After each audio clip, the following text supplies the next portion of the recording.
Hello, everybody. Welcome back to Planet X News. It is November 19th, 2017. A lot happening around the world, ladies and gentlemen. I'm sure that all of you have been paying very, very close attention to what's happening. Over the course of the last several hours, there have been numerous magnitude 6 and 7 earthquakes occurring out in the South Pacific. We have a new discovery for you, and I'd like to apologize first off for not having our live stream the other day. Just too many things going on, and we just didn't have the time. And Dr. Albers and I wanted to analyze the photographs a little bit more just to make sure that the proof was positive, and it sure as hell is. But ladies and gentlemen, there have also been some new revelations that I want to bring to your attention. And to tell you the truth, whenever I read the article and the information, it kind of, well, I'll just come right out and say it. It kind of pissed me off, and it is now setting the stage for probably everything that is about to happen in the very near future. And I've been warning everyone about this for quite some time, at least 3 or 4 months. And I've been systematically informing each and every one of you, all of our viewers, our followers, that all of the Planet X Nibiru fake news that is coming out all over the internet, all over Facebook, all over Twitter, all over YouTube. And I keep telling at least my followers, please be careful what you're reading. Be careful what you're sharing on your social media accounts, because all you're doing is you're just flooding social media with, well, probably, I'll just call it the deep state, Planet X misinformation. And, over the course of the last couple of months, folks, that's all I've been seeing, from one YouTube channel to another, from one Facebook group to another. It's all become just a great big joke to some people. People are definitely cashing in on it because their new YouTube channels that are just popping up, well, they're not on the YouTube radar. So therefore, they can take tidbits of old videos, combined it with some new information that they clipped from other YouTube channels like mine and many others, put together a 7, 8, 9, 10-minute video, give it an outlandish title, and upload it to YouTube. And then naturally, people are curious. So these YouTube channels are nothing but clickbait, and they're showing you a bunch of nonsense. And I'll just come right out and say it, folks. They're feeding you nothing but BS. I've gone over this many, many times. I'm sure you're sick of hearing it. The fact of the matter is, now NASA, their mouthpiece, their spokesman, is coming out and saying that Planet X is nonsense and Planet X doesn't exist. But yet, ladies and gentlemen, they don't hold a press conference to talk about the subject, because now it's a worldwide topic in just about every civilized nation on this planet. And I'm sure that myself and Dr. Albers and many other people that research and investigate the topic have fueled the fire. But that's what we're here to do. So without further ado, let's get right into this. Let me share my screen here real quick.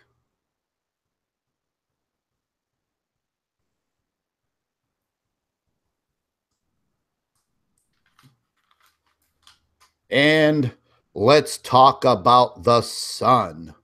And I'm not talking about the sun that shines on the earth. I'm talking about the sun website, newspaper website on the internet, coming out of the UK. And, you know, something, folks, that I've been noticing for quite some time is that a lot of these tabloids that are coming out of the UK, they are the ones that are putting out the majority of the fake news related to Planet X. Now, we're not even going to get into the whole Nibiru story because, folks, as I've said, I've investigated the Nibiru theory for so long. And like I've said, I've been down the Nibiru rabbit hole, as the troll operations like to state. But just because I choose to investigate something or research something, I mean, listen, that's my business. What I do with my time is my business. But yet these organizations, these underground organizations, well, they're making it their business also, because that's what they're paid to do. So now this article comes out in the Sun. There may be some credibility to it. The title says, "People are scared. NASA scientists fed up with Planet X Armageddon theories." Now, they've targeted Terrell Croft. And a lot of you probably watch Terrell. I've had many conversations with Terrell. We've done a few live streams together in the past. We've bounced, you know, theories and ideas off of each other. And, you know, Terrell's been around the, well, he doesn't refer to it as Planet X. He calls it the Black Star. That's what he's been investigating. We may have different viewpoints on things, but, you know, who cares? But they are targeting him in this article. The article goes on to state, theorist Terrell Croft predicted the apocalypse would happen on November 19th, fearing that the Earth's crust would be ripped apart by a series of earthquakes. Well, ladies and gentlemen, today is November 19th. The Earth's crust is being ripped apart in the South Pacific. You know, not like you would see ripping a piece of paper apart, but deep underground. Terrell was right. Today, on November 19th, the Earth's crust is literally being ripped apart. And the article goes on to talk about Terrell mentioning the areas of Indonesia. Well, where is New Caledonia? In the South Pacific.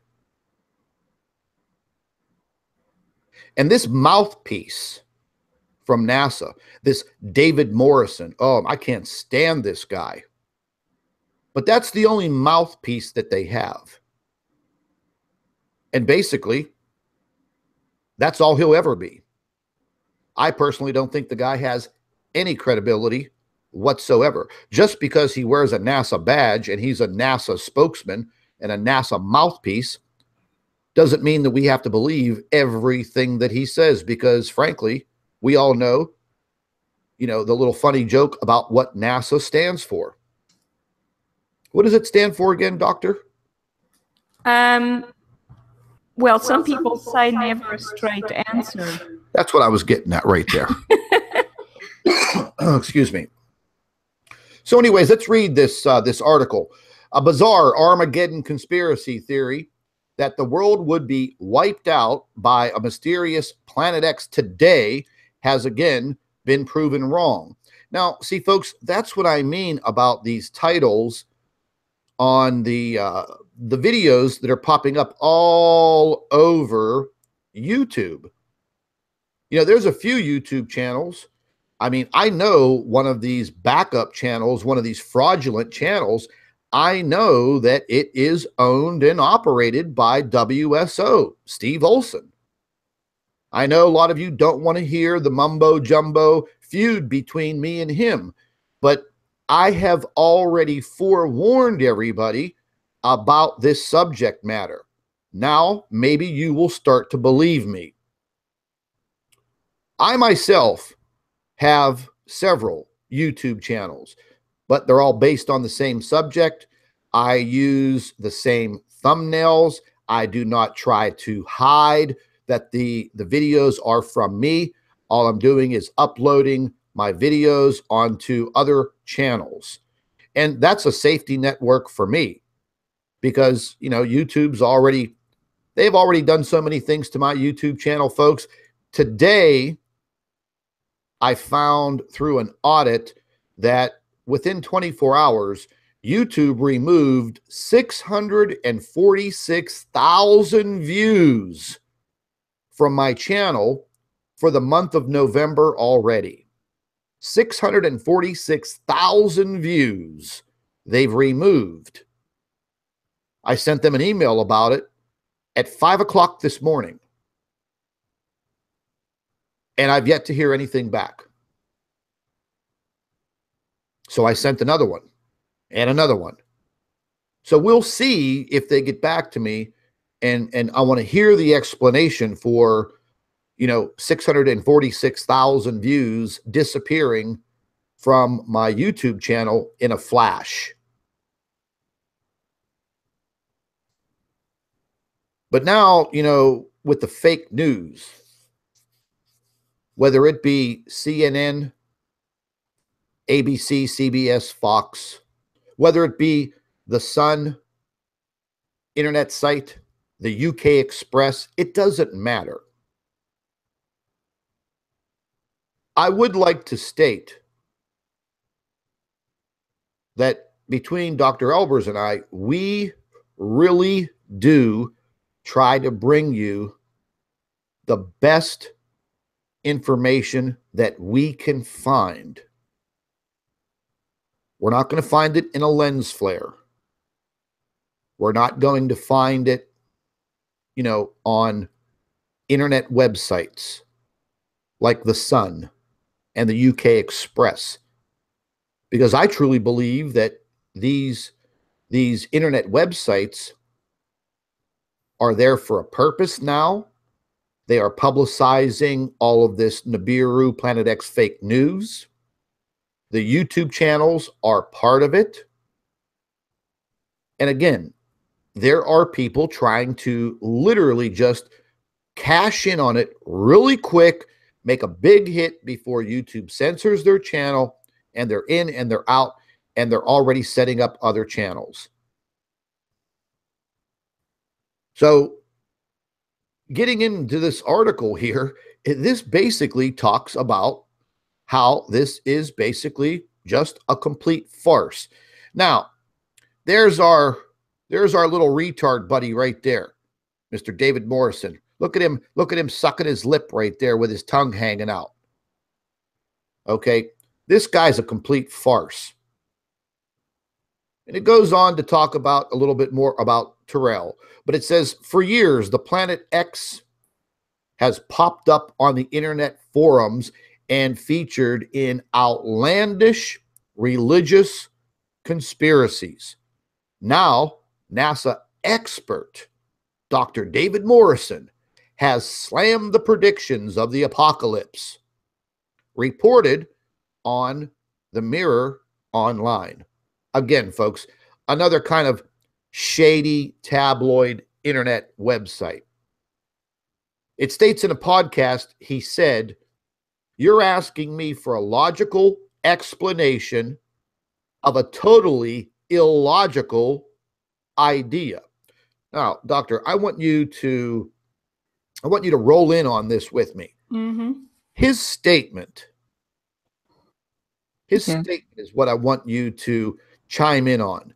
So this man is saying that it is illogical that any other type of stellar object, planetary object, can enter our little solar system, within our galaxy, within our universe. So you tell me, whose idea, whose statement, whose theory is illogical?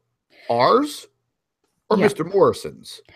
Yeah, the thing is, Scott, as far as I know, NASA was actually probably formed to hide what's going on in the solar system. And for years, they've built up everything around hiding it, including what they teach at high school, what they teach at university level. And it's all based, like I said before, on gravity. And gravity has become something like religion, like the Big Bang Theory, even though Big Bang Theory has been falsified. But it's taught like a religion to the students, so that people believe the theories more than observation. So I have, since the beginning, observed that there was something going on around in our solar system to our planet just by looking at the sky. That's how I started my observations. And then I started trying to understand what is going on. Now, these people at NASA have all the resources. They have had opportunity for 50 years, for 60 years, 70 years, maybe. They've known what's going on. And so this man is obviously lying, because anybody who knows anything about physics and just observes the sky knows that something is not right. We can start right there. We have to realize that the Earth is being illuminated by objects that are producing light that cannot come from the sun. The sun does not produce that kind of illumination. So we can start right there. Just anybody can observe that our skies are different, that our sunsets are different, that our sunrises are different. The colors in our skies are different. And then I've looked whatever data that is available wherever I can observe, and I have found, and you, Scott, have found so much evidence that there is something with the sun. The evidence is now overwhelming. Obviously, this man is lying, because the evidence, like I said, is there. And if we have found the evidence, even though they've tried everything they can to hide it, they actively trying to hide this evidence.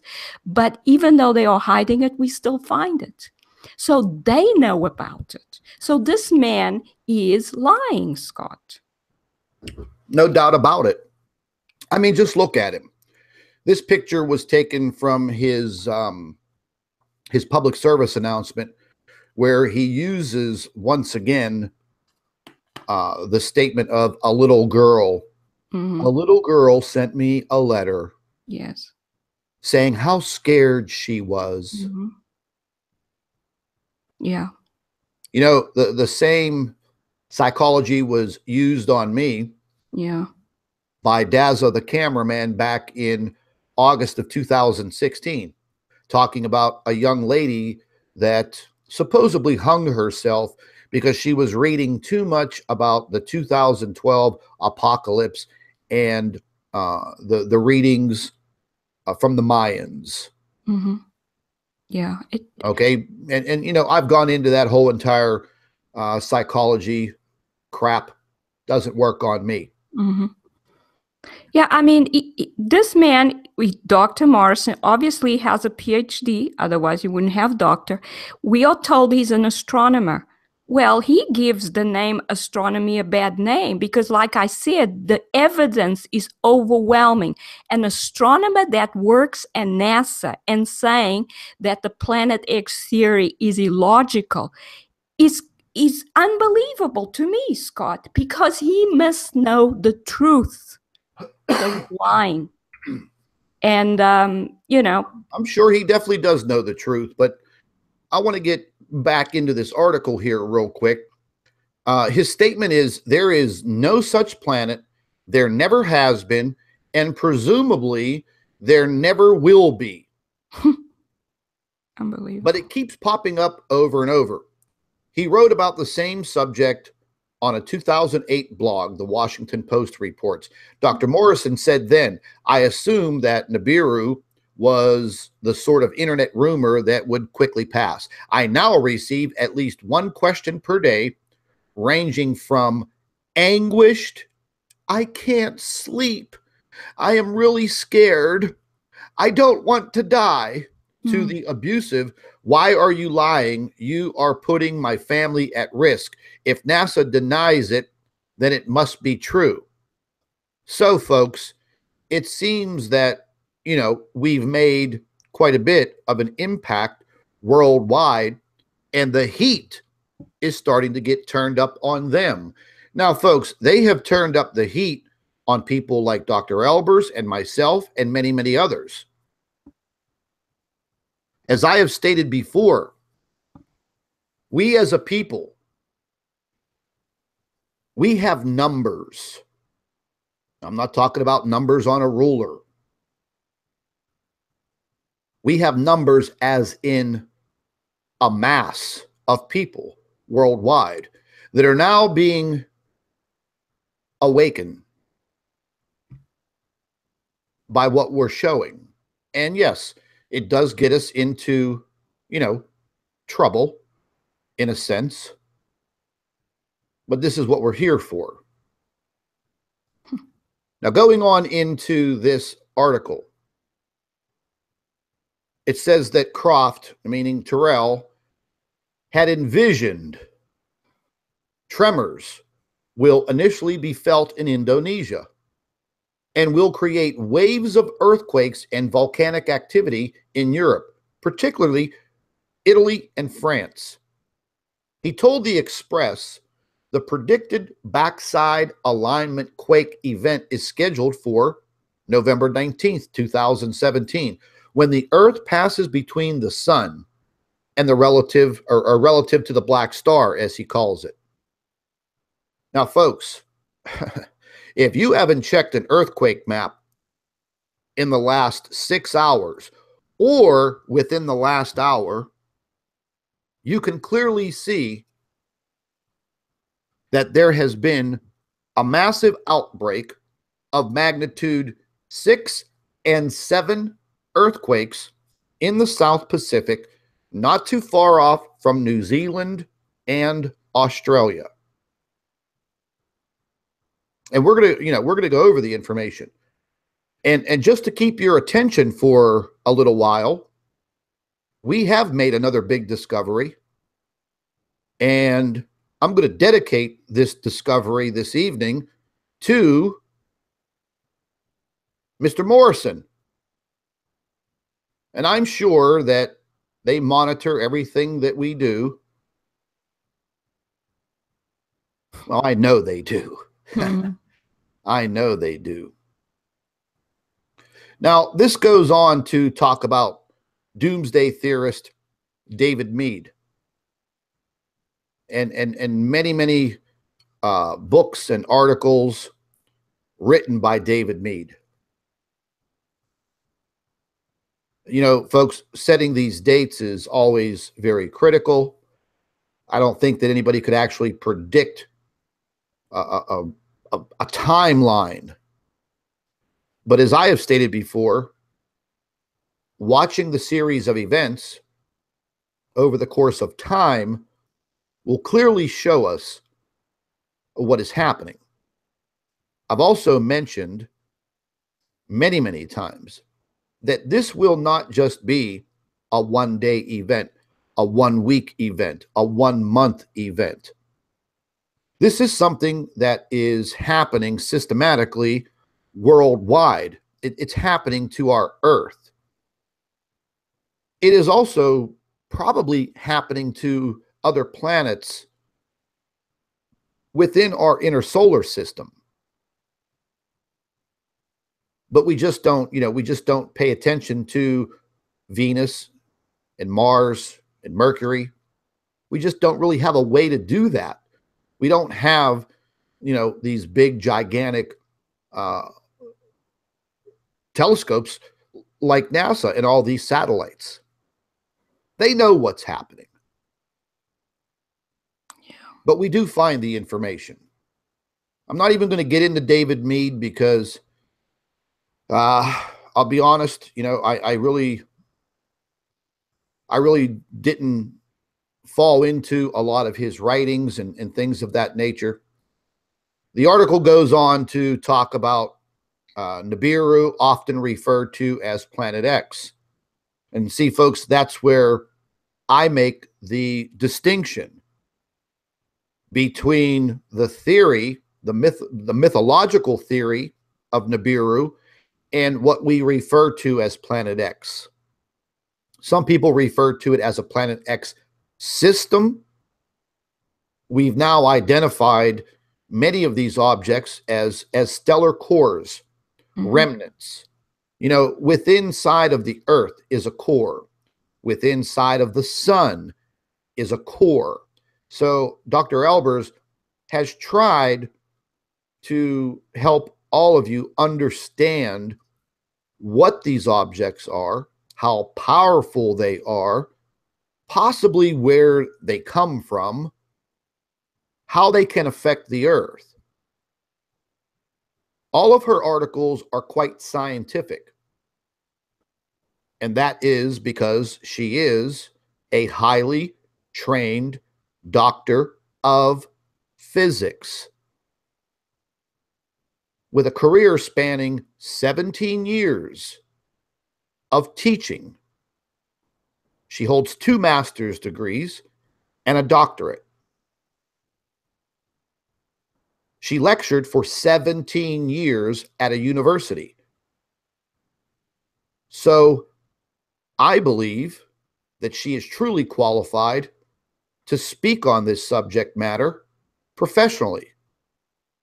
And if you guys are not subscribed to her YouTube channel, I would definitely recommend that when she posts a video, you watch it and you listen very carefully. Because if you truly want to understand what is happening, she'll give you the scientific background. That much is a fact. So, folks, we're no longer dealing with a theory. We're no longer dealing with a mythological Nibiru. What we are dealing with is our solar system and what is in it has probably, over a very long time, a lot of information has probably been held from us.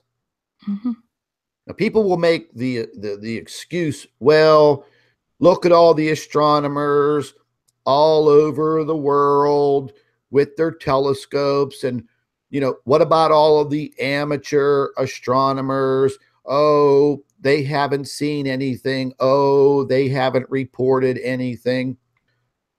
Folks, I don't know what to say about that, but over the course of the last couple of years and last year and this year, I think that Dr. Albers and I have proven beyond a shadow of a doubt that these objects exist.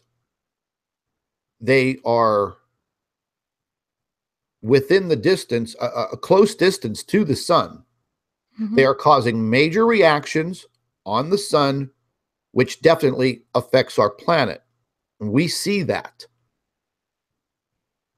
We see it. And again, over this period of time, everything has increased. The volcanic activity, the earthquake activity, very, very strange anomalies worldwide, weather patterns that are just absolutely erratic. Global warming? I don't think so. All I know is what I see, what I have observed, what I have researched, what I have investigated. But first and foremost, what I have found. I would love to go toe to toe with Mr. Morrison on a stage in front of millions of people. Because in that photograph of him with his tongue hanging out, whenever I would be finished with him, his tongue would be on the floor. And I'm sure that he has mentioned me and Dr. Albers in some of his little internal conversations with his NASA buddies. There's no doubt about it. I have sent emails to the UK Express, to the Mirror, to the Sun. I have sent emails to all of these fake news internet newspapers. I have sent them photographs. I have sent them backgrounds on myself and Dr. Albers. I have tried to set up interviews so we can show the proof. Not once in the course of this last year has any of these internet newspapers returned my email. People actually stay away from Dr. Albers and I. Yeah. They stay away from us. Nobody wants to interview Dr. Albers and I. Our videos and our YouTube channels are pretty much banned in so many countries. I don't even know how many. Yeah. The information is just not getting out there. And because there are so many videos and so much information that is incorrect relating to Planet X and, you know, the research, you come up with videos like this. And, you know, it took me a while to learn. But when you're looking at people videotaping the moon with a video camera, and, you know, you're getting these ghost images, and then they upload it, they spread it all over, it goes viral. And for newcomers, they don't know exactly what they're looking at, so they fall prey to all of that, you know, that supposed research or these findings that are just not true. So that all helps with the debunking and the trolling operations, because then when you post a video like this showing, you know, clearly the moon overexposed and a ghosting image from the internal parts of the lensing and the camera and the digital, these digital cameras are the worst, folks. They're the worst. So if you really don't know what you're doing with a video camera, you're going to get overexposed pictures. You're going to get these ghosted images. Sure, they're cool to look at. Excuse me. You could always lead in with a, you know, a story and make it more extravagant. But if you're truly trying to research this subject matter, you're doing the community of Planet X followers and researchers, you're not doing them any good. You are actually part of the problem. You know, a lot of you have questioned me about my feud with WSO. You know, Steve says that it has to do with me being jealous of his YouTube channel. Ladies and gentlemen, that is the furthest thing from my mind. But the fact of the matter is, when you're showing garbage to your followers, you're not teaching them. You're not teaching them anything. You're not showing them credible evidence leading to major discoveries. That's my problem. Yeah, I think what happens is you become part of the disinformation wave that's hiding what's actually happening. So if you show information that is not evidence, that's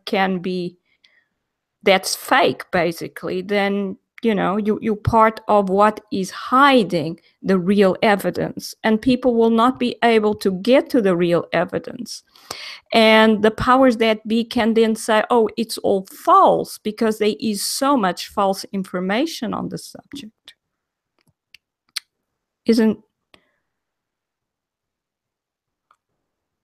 Yeah, it gets to me sometimes. Now, you know, folks, here we are, November 19th. You see magnitude 7.3, magnitude 7, 6.8, 7.2, 5.8, magnitude 6.9, 6.6. Okay, folks. Well, there you go. Today is the 19th. I think Terrell was pretty much on the mark. This is in the South Pacific. As I pan out, okay, so it's a little further than Indonesia. But in Indonesia, they have their issues with these earthquakes all along this area. Papua New Guinea, over in the Philippines. I mean, we're seeing the activity. Not all earthquakes are on these maps. Yeah. They don't really push too much of the earthquakes in New Zealand because there are so many that their internet website would be just cluttered with them.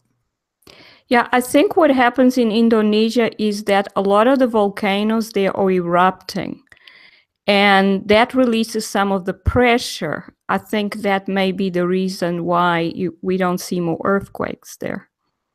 But we still see plenty, but I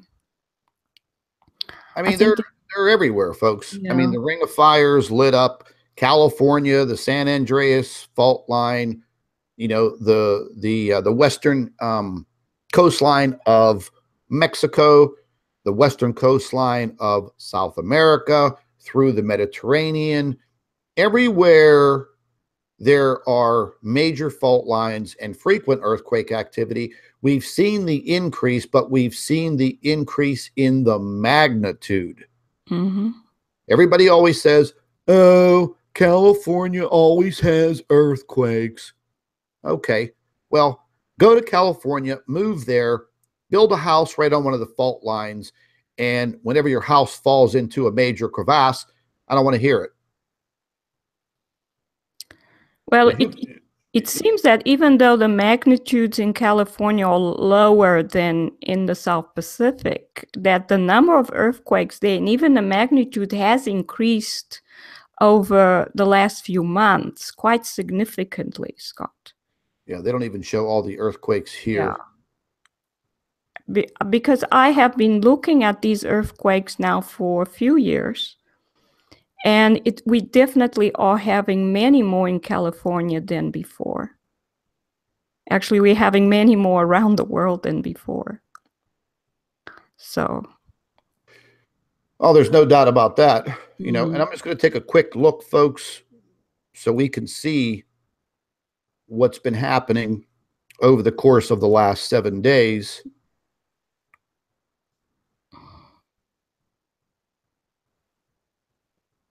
And also there's this line of earthquakes that's moving from the west coast towards the east. And that has been a new development as well. Yeah, and if a lot of you followed Dutch since, he talks about this area that stretches up through here. And he does talk about how this area was formed, the formation of this area, and the transfer of, earthquake pressures across the country. And, I mean, the guy is very, very accurate. But just talking about California, you're looking at all of the earthquake activity over the course of the last 7 days. Now, as you can see, it's all right along the San Andreas Fault. Something that's not appearing right here in this section are a long line of earthquakes right along this fault line.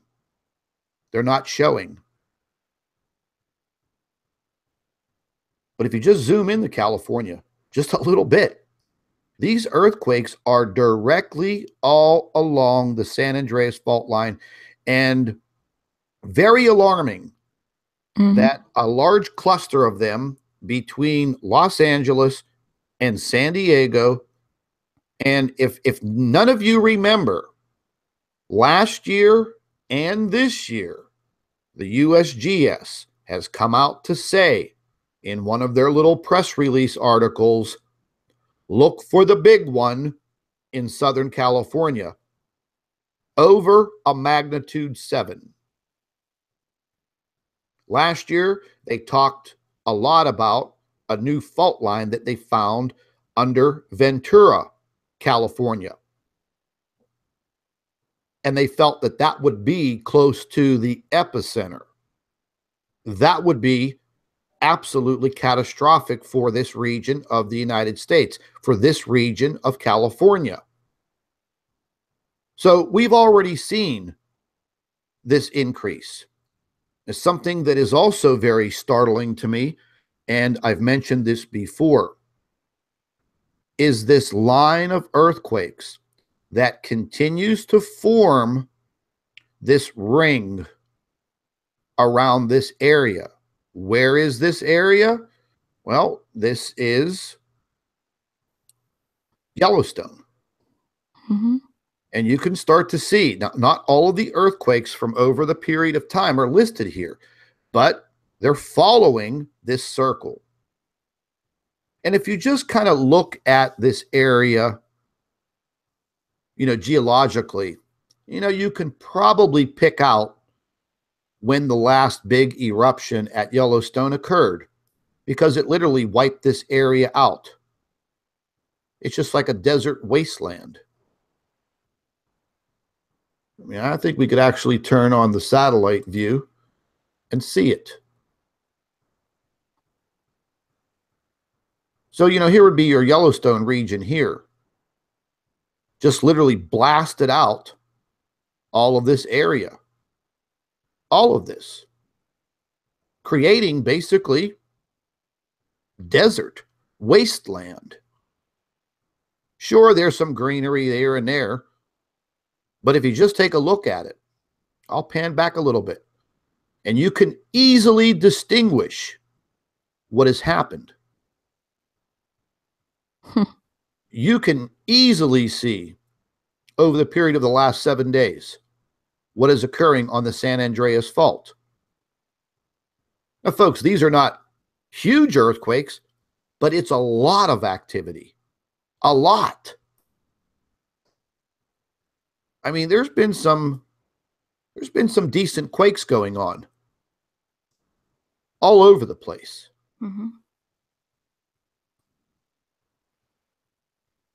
I mean, just look at Alaska.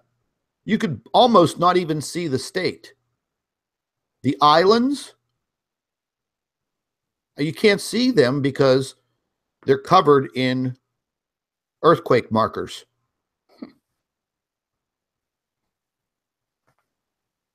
Yeah. Earthquakes everywhere. But we know that.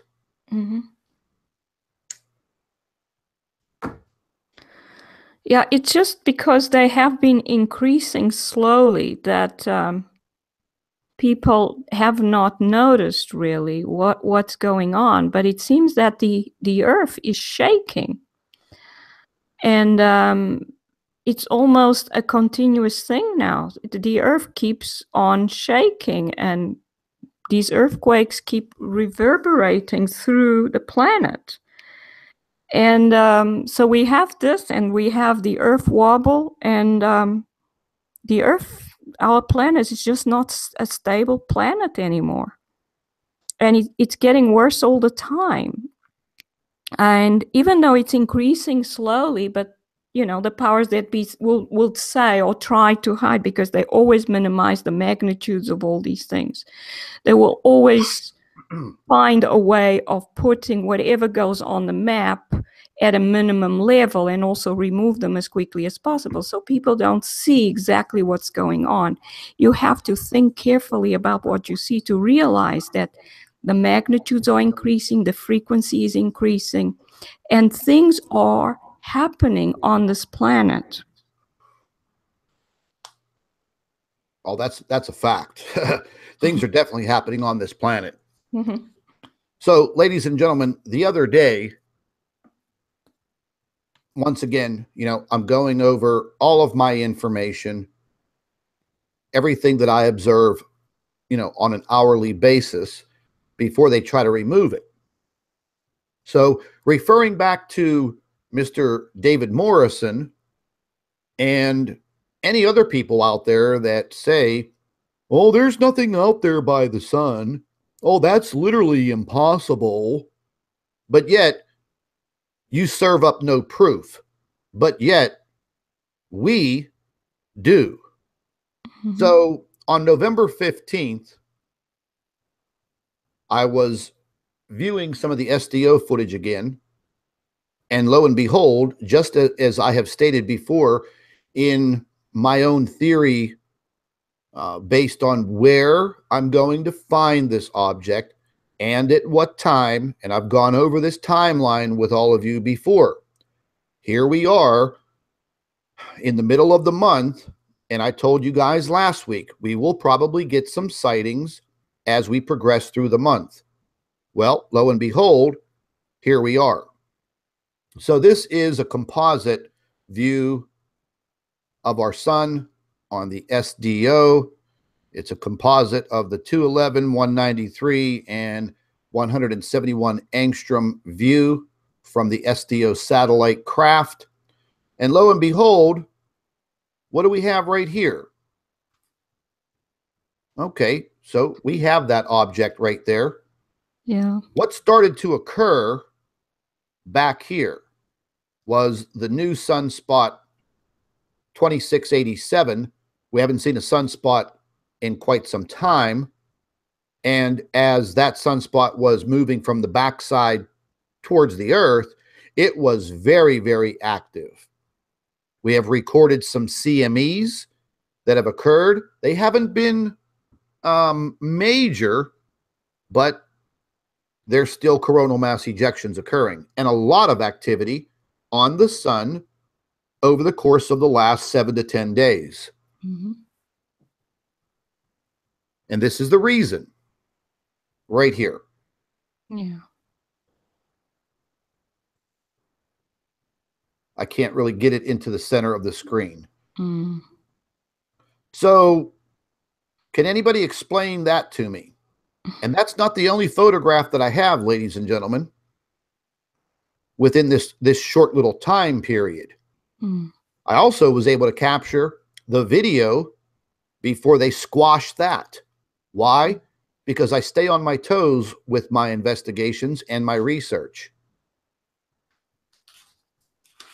Yeah, and remember, they also removed all the data, all the SDO data for one whole day.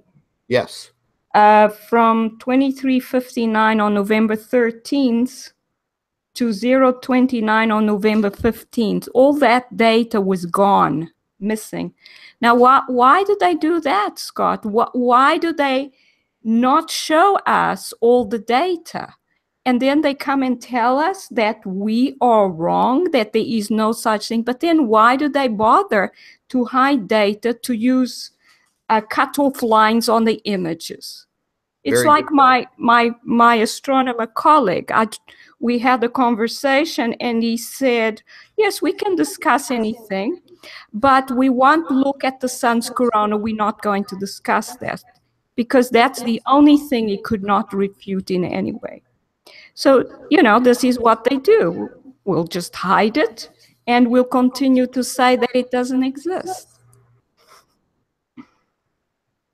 Well, whenever you look at an image like this, and whenever I was waiting to capture this, because I normally wait for the SDO to actually update itself within that 48-hour loop. Now, I was able to capture this on the 15th, but at the same time, they quickly removed about 5 or 6 hours of data, and in the video, you can see it skip. You can see it skip forward just a little bit, and because it's a 48-hour time loop, you kind of don't really notice it. But I've been looking at these images for so long, I noticed these little skips. And when I saw that, and I saw this emerging from the sun's corona, and then quickly there was the skip in time, 5 hours moved ahead, so it looks like this thing just disappears. Yeah, exactly. But it's there. It's not a coronal prominence. No. And I heard one of WSO's I guess followers state that, oh yeah, I see Scott is still over there on his channel chasing sun bubbles. Well, listen, jerk off, if you consider what you're viewing right now a sun bubble, you keep watching the lens flare king over there at WSO showing you nothing but nonsense and BS with no scientific evidence whatsoever. But I still love all of you. So folks, this is what we're looking at. Yeah, there's clearly something there, Scott. There's a solid object. You can see that. I mean, nothing is that perfectly spherical unless there is a solid object there. And these objects are covered in the sun's corona. That's why they come to the sun, to absorb plasma from the sun, which then they are immersed in, they are covered by. This is why the astronomers don't see it, because they look at the sun through a filter designed to block out the corona. So they don't see the objects because most of the time they are completely covered in coronal plasma. It's all part of the plan. Now, something else, folks, I've heard this big debate. Oh, astronomers, amateur astronomers, oh, I put on an H alpha filter on my telescope and all I saw was the sun. Well, guess what there, genius? That's all that you're going to see, because your telescope, no matter how sophisticated it is, when you put an H alpha filter, that's all you're going to see is the orange ball, which is the sun. You are literally blocking out everything else that would illuminate this object. You're not going to see it in that way. Now, this specific composite image of these different wavelengths of light allow us to see it more clearly. So, Mr. Amateur astronomers, Mr. Professional astronomers, all of the debunkers, all of the naysayers, if you understand wavelengths of light and how we're able to see this, then you should understand. So H alpha filters on a telescope is not going to allow you to see anything but an orange ball. That's it. Maybe a sunspot. But as I was clicking back and forth, these were the images that I was catching. I'm just going to click back and forth with them, and this is how it progressed. I'll zoom in.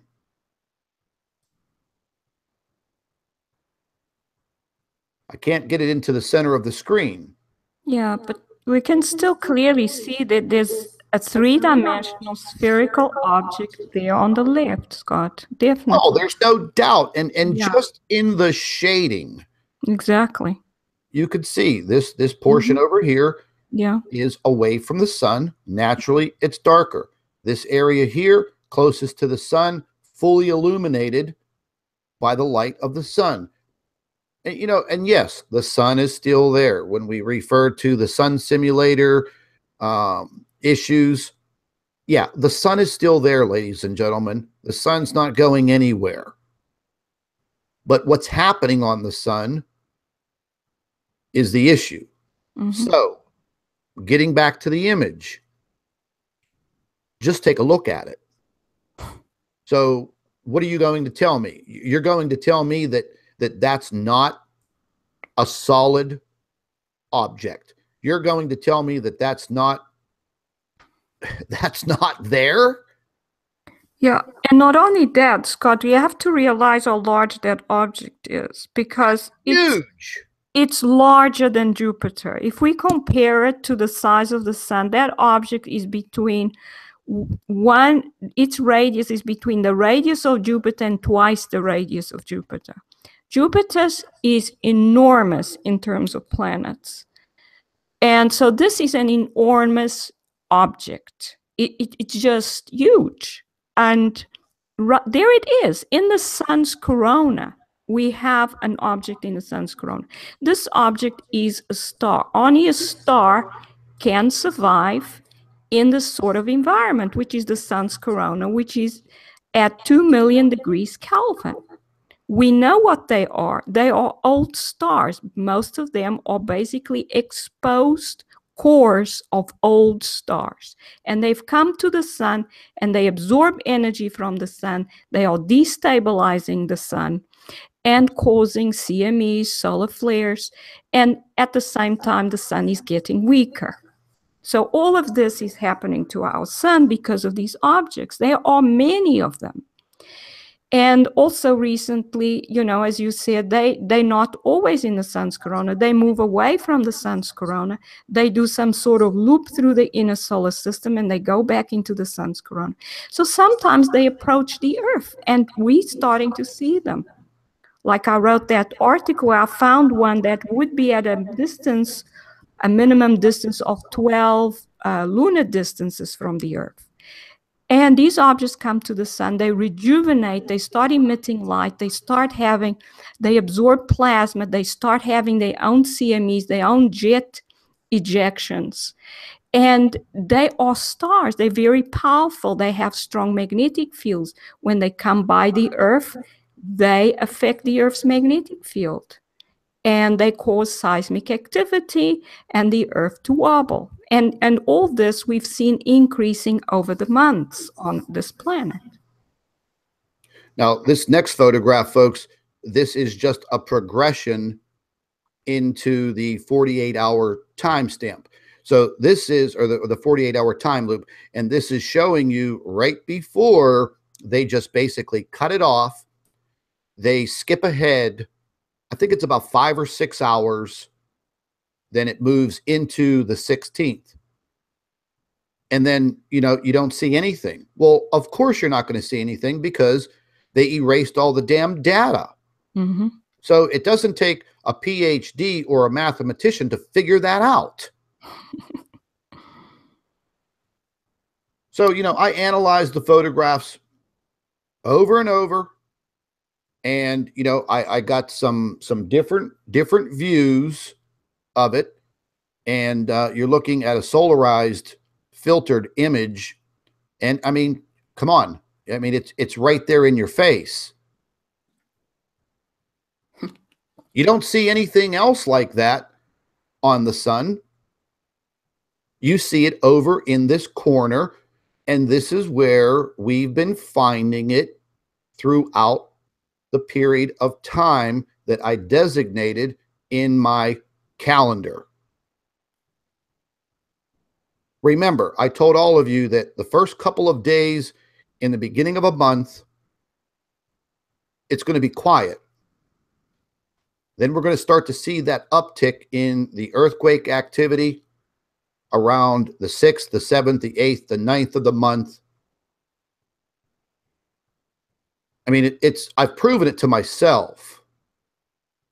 And then we start moving into the 10th, the 11th, the 12th, 13th, 14th, 15th. We start to see the increase in the earthquake activity. We start to see the anomalies occurring in the magnetopause. We start to see all of this occurring systematically and on time. Mm-hmm. I mentioned last week during our live stream, just wait a few days. Let things progress into the calendar, and we're going to get a view. We're going to get a capture. We're also going to see the uptick in the earthquake activity, and boy, did we ever. Now, we haven't seen really, really large coronal mass ejections, but folks, it's only the 19th. Okay, we still have, in my calendar theory, we still have about 7 more days.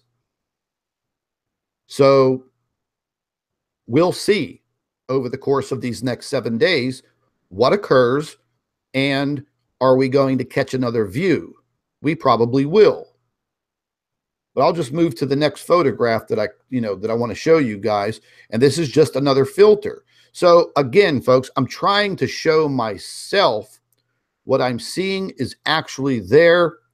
It's actually a physical body, a solid object, and it is there. Now, this photograph, pay very close attention to.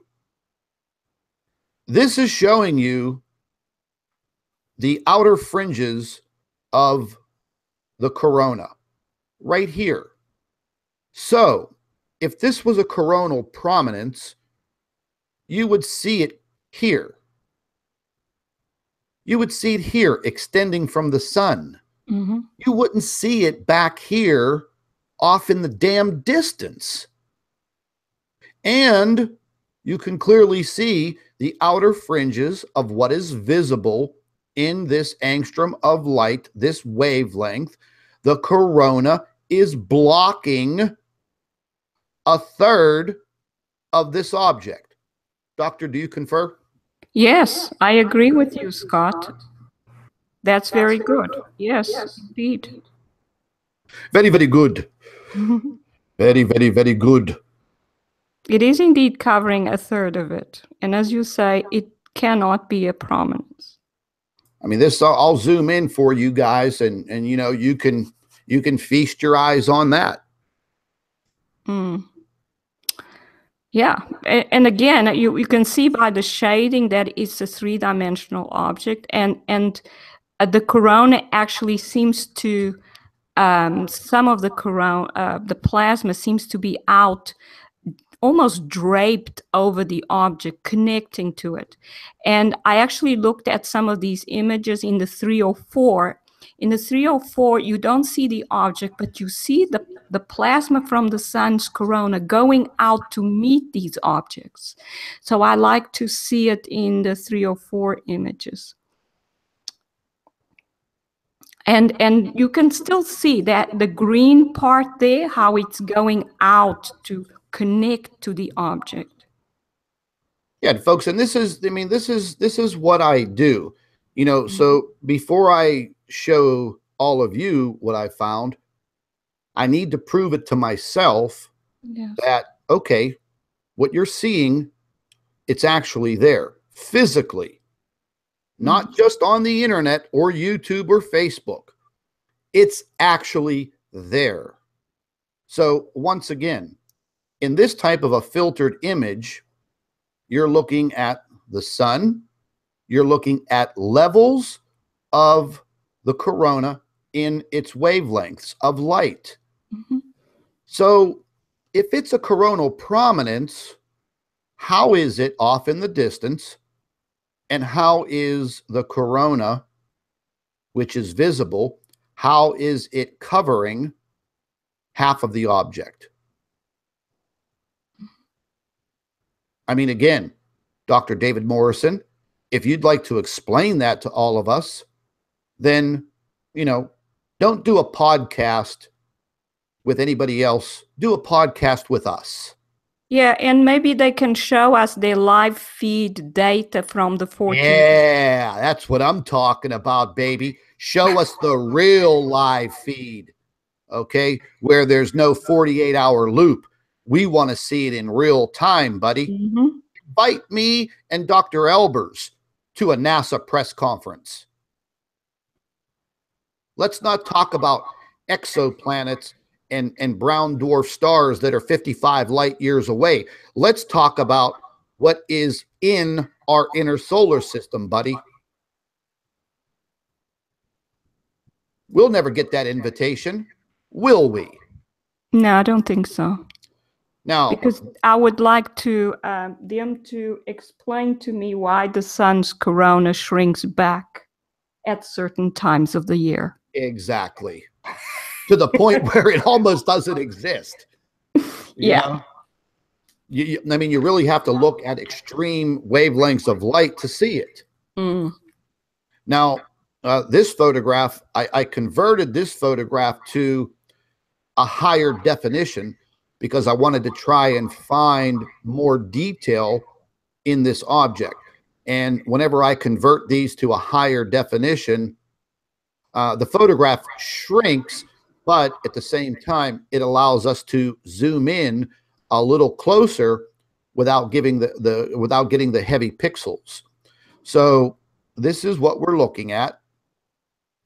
And I mean, I'll put it right there on the screen for you. Mm-hmm. It's not pixelized. And there you go. I mean, that's pretty much in your face. It's right there where we said it would be during this time of the month. And there it is. Mm-hmm. So, you folks want to see real photographs of what we refer to as Planet X. Well, there you go. You're looking at it. Mm-hmm. Yeah. I mean, is there any other way to explain what we're seeing? Yeah, well, this cannot be a lens flare. This is an image in ultraviolet light from a spacecraft. And so there's no lens flare here. And, that's why I use the HI1 and the HI1 SRAM images, and I've been showing what is there. And I have for months, shown how they mislabel objects that then have jet ejections, which of course cannot be planets if they have plasma ejections and things like that, Scott. And, that NASA would go to the extent of actually mislabeling objects, putting layers on images so we don't see these objects. They use cutoff lines. I mean, why? If there is nothing to hide, why do you use cutoff lines? Why do you remove data from the websites where the public can access this data? If there is nothing to hide, why are you trying to hide something? Exactly. Exactly. Now, this is in just, again, a different wavelength. Once again, before I publicize the images, I want to make sure what I'm looking at, again, is a solid object. It's actually there. What Dr. Albers was stating earlier about, a plasma connection, you could definitely see in this wavelength the outer reaches of the sun's corona. Now, we have seen direct rope-like plasma connections coming from our Planet X directly connected with the sun. Mm-hmm. Now, the distance where this object is, it's almost impossible to say how far away from the sun that object is. It's also a little difficult to judge its size, but it's definitely a very large object. It's definitely not Mercury. It's definitely not Venus, because in size comparison, we'd be looking at like that little white speck right there where my cursor is. Yeah, that would be like the size of Mars or Mercury. You'd be looking at something like this little white circle here. That'd be like the size of Venus compared to the size of the sun. And the view from the camera on the SDO facing the sun. So then you refer to this object right here and you say to yourself, wow, that thing is huge. Yeah, it is. But it would be hard to judge its actual distance, where it is positioned in this photograph. Well, it has to be in the sun's corona, because we see the corona going out and enveloping it. So it cannot be too far from the sun, but it is slightly behind, the left edge of the sun, because we see some corona in front of it. So, but yeah, I mean, it is a little bit difficult to judge, but I can tell you that this object has to be larger than Jupiter. It may be, twice the size of Jupiter, because it may be a little further back from the sun, but it's at least the size of Jupiter, I would say. Yeah, I mean, I would probably have to say positively that it's much larger than Jupiter. And, and again, it's hard to judge, that distance and yeah, I would say it could be twice the size of Jupiter. It's definitely a very, very large object. Yeah, it and, is. I mean, we're seeing everything happening, folks. We're seeing it all play out. Mm-hmm. Each minute that ticks away on your clock, we're seeing it all play out. From the politics to the disinformation to actually what's happening. Mm-hmm. And then you're still going to have naysayers and disbelievers, even when images like this are staring them right in the face. It's like you hand them a black pen and they say it's white. Yeah. So what more evidence can we show you? I mean, Dr. Albers and I, we're just common people. We don't have super sophisticated technology to prove this.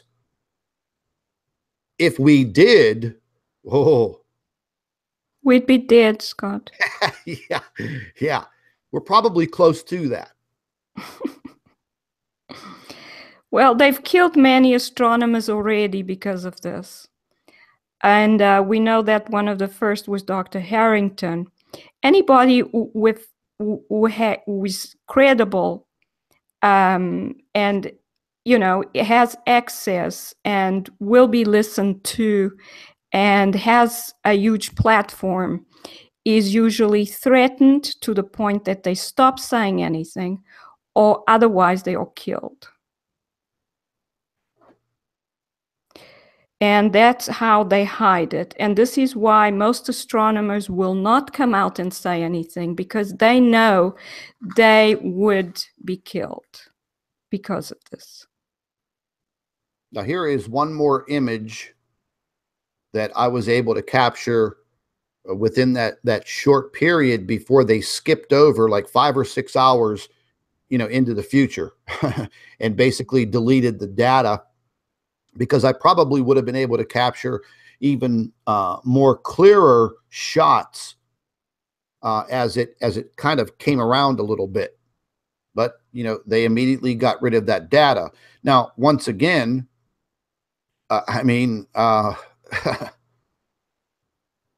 hey, folks, all I can do is simply show you what I'm finding,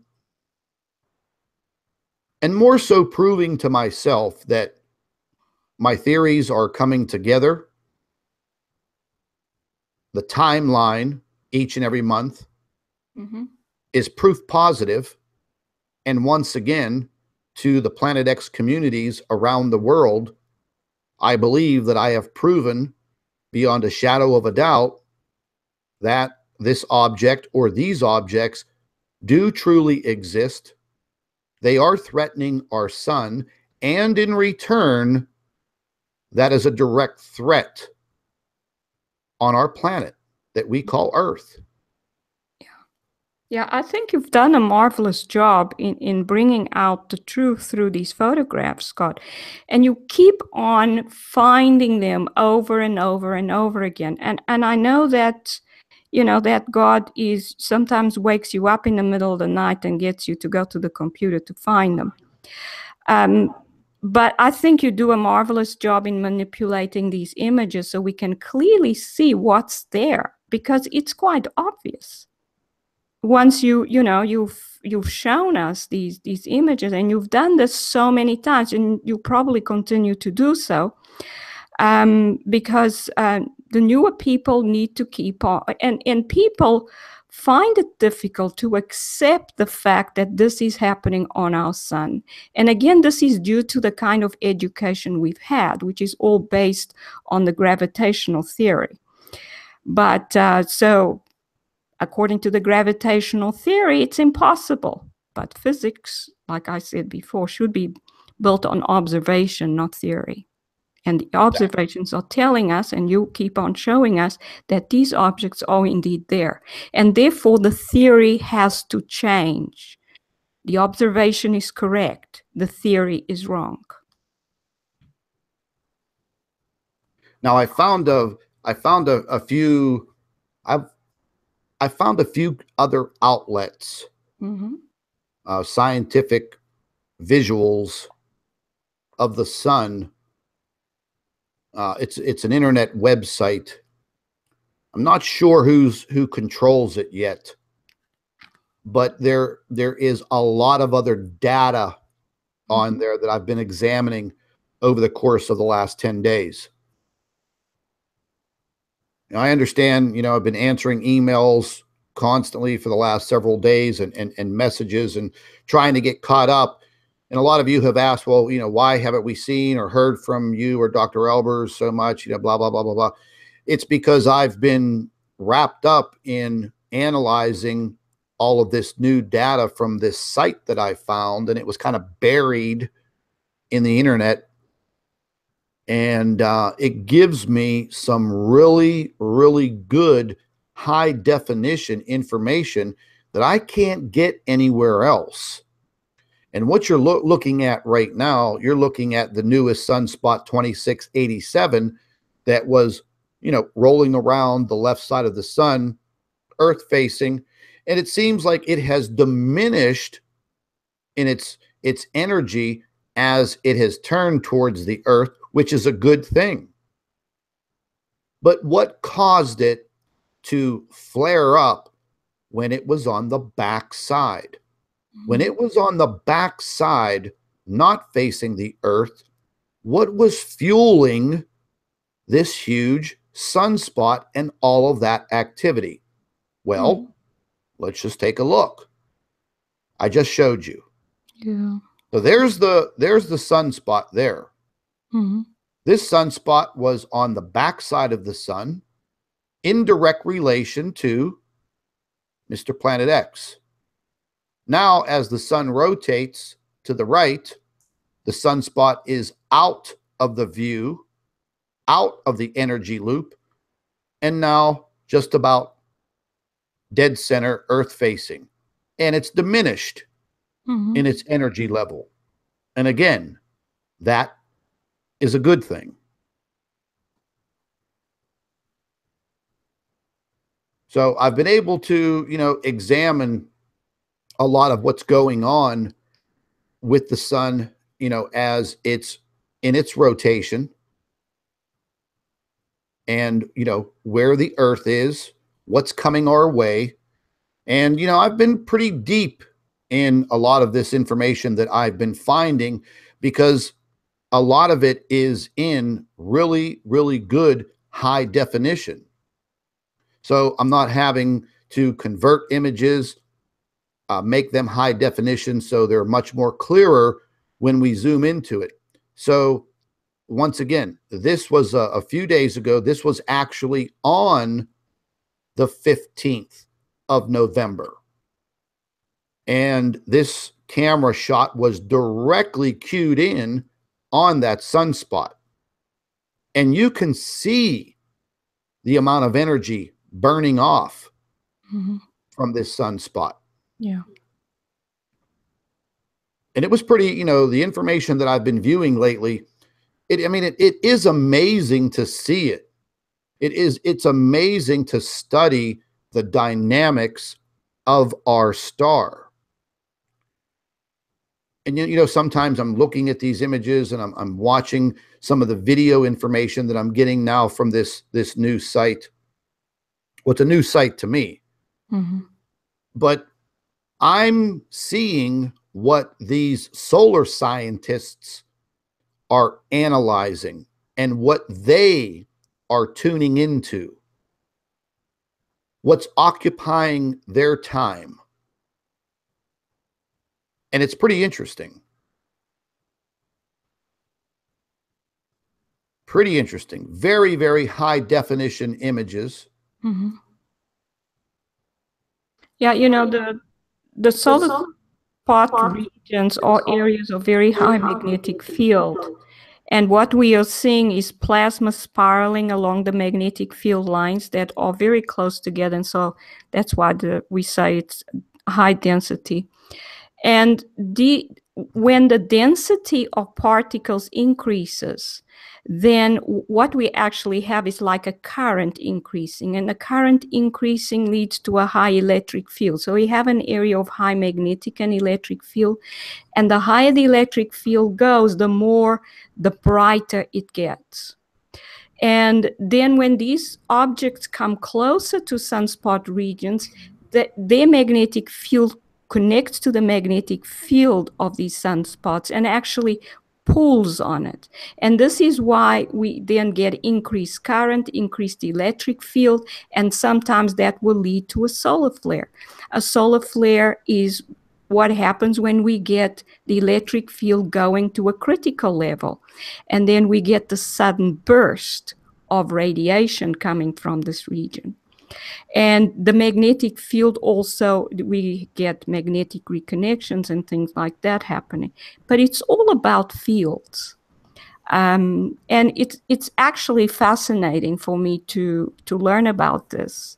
And, this photograph is beautiful. Our sun is beautiful. Oh, yeah. It does. Like I said, folks, over the last 7 days, I've been pretty deep into excuse me, I've been pretty deep into analyzing this data. I've gone back in time, which the site allows me to do, on a calendar. And, it's helped me with my calendar timeline that I've been talking about. Using higher definition, higher resolution photographs is really helping me out. And not to bore you to death with this sunspot 2687 and this high definition photograph, but you can see, look at all of the particles. And folks, these may look like little dots on your screen, but in relative comparison to the size of the sun, these are huge. Yeah.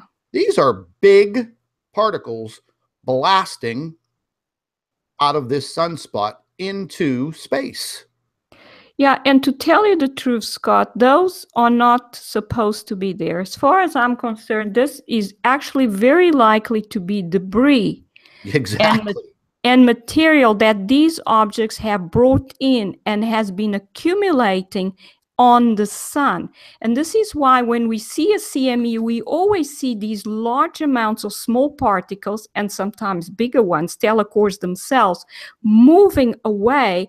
They are repelled when these solar flares happening, when these CMEs happen. And we see this over and over again. So I'm glad you pointed out the little particles that we see there. I don't think they are supposed to be there. It's not normal or natural for the sun to have those. Yep, exactly. You know, and this is just one more of the very high resolution photographs. And again, folks, you know, the people behind this operation, they are specifically looking at this region, and they are documenting what's happening with this specific part of the sun. And yes, they're analyzing a sunspot. I realize that.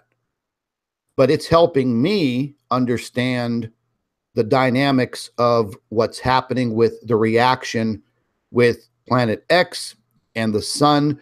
And, you know, once again, I proved to myself that in the positioning of planet X, and when we have these sunspots, thank God that as the sun rotates, these sunspots are losing their energy as they turn away from planet X and they turn towards the Earth. Thank God for that.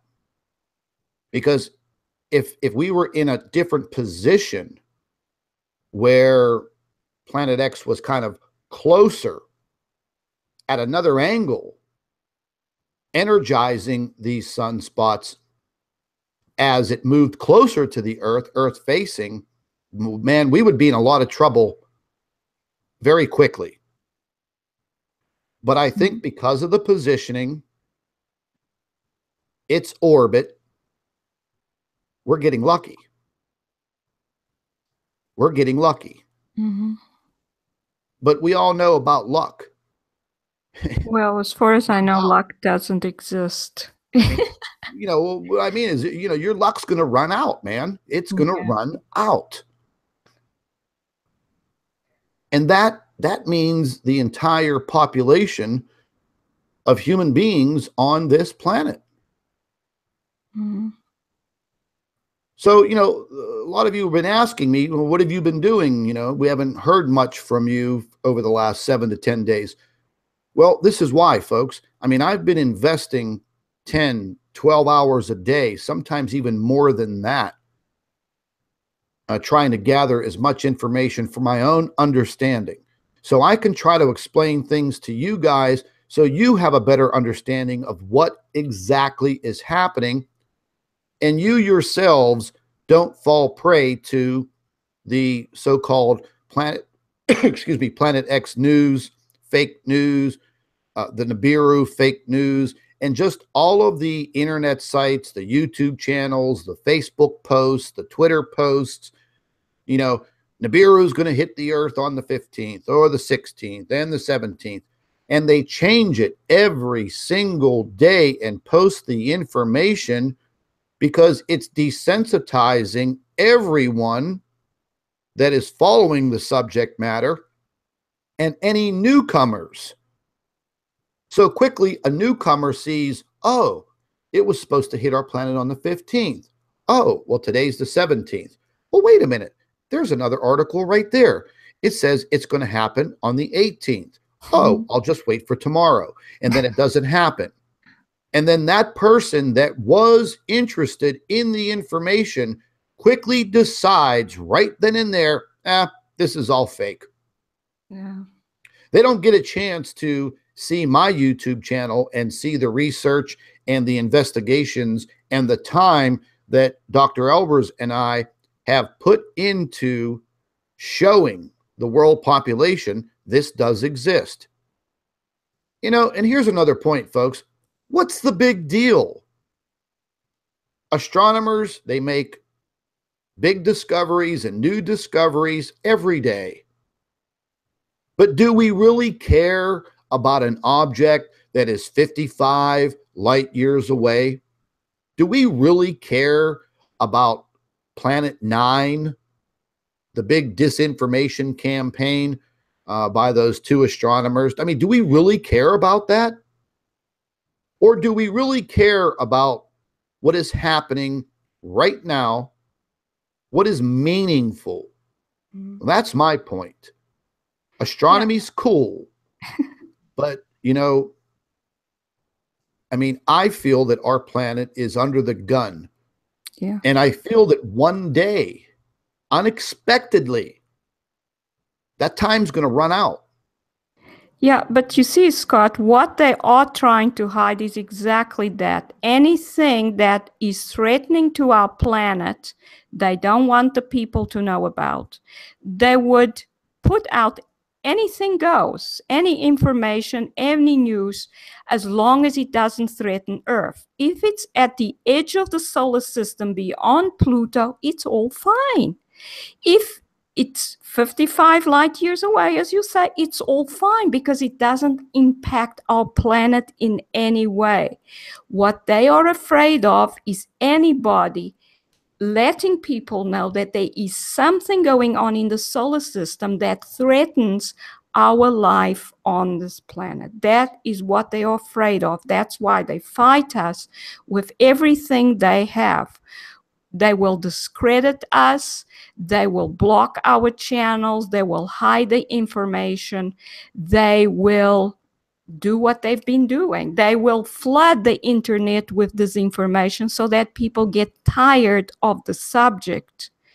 They will do anything to hide the fact that our planet is being threatened by what's happening with our sun. I agree with you 100%. And, you know, here's something else, ladies and gentlemen. I believe with all of their technology, I believe that they're slightly stumped. They don't know a timeline. I'm really, really starting to believe that this object has been coming in for quite some time. And I believe that, you know, based on all of the launches of satellites and space probes, well, over the last 35 years, I believe that, you know, they were heading towards parts of space to get photographs of it, disguised the missions. You know, oh, we want to go check out Jupiter. Oh, we want to go check out Saturn. Oh, we're going to send this space probe all the way out to the far reaches of our solar system to get photographs of Neptune and then Pluto. And then we're going to let it go a little bit further out. You know, and these space probes, they were placed out there 25 years ago, 30 years ago, 35 years ago. Okay, they were reaching out to these regions of space because they knew it was coming in. Well, here's the deal. It's here. It seems like it might be here to stay. And that's what I've mentioned before, folks.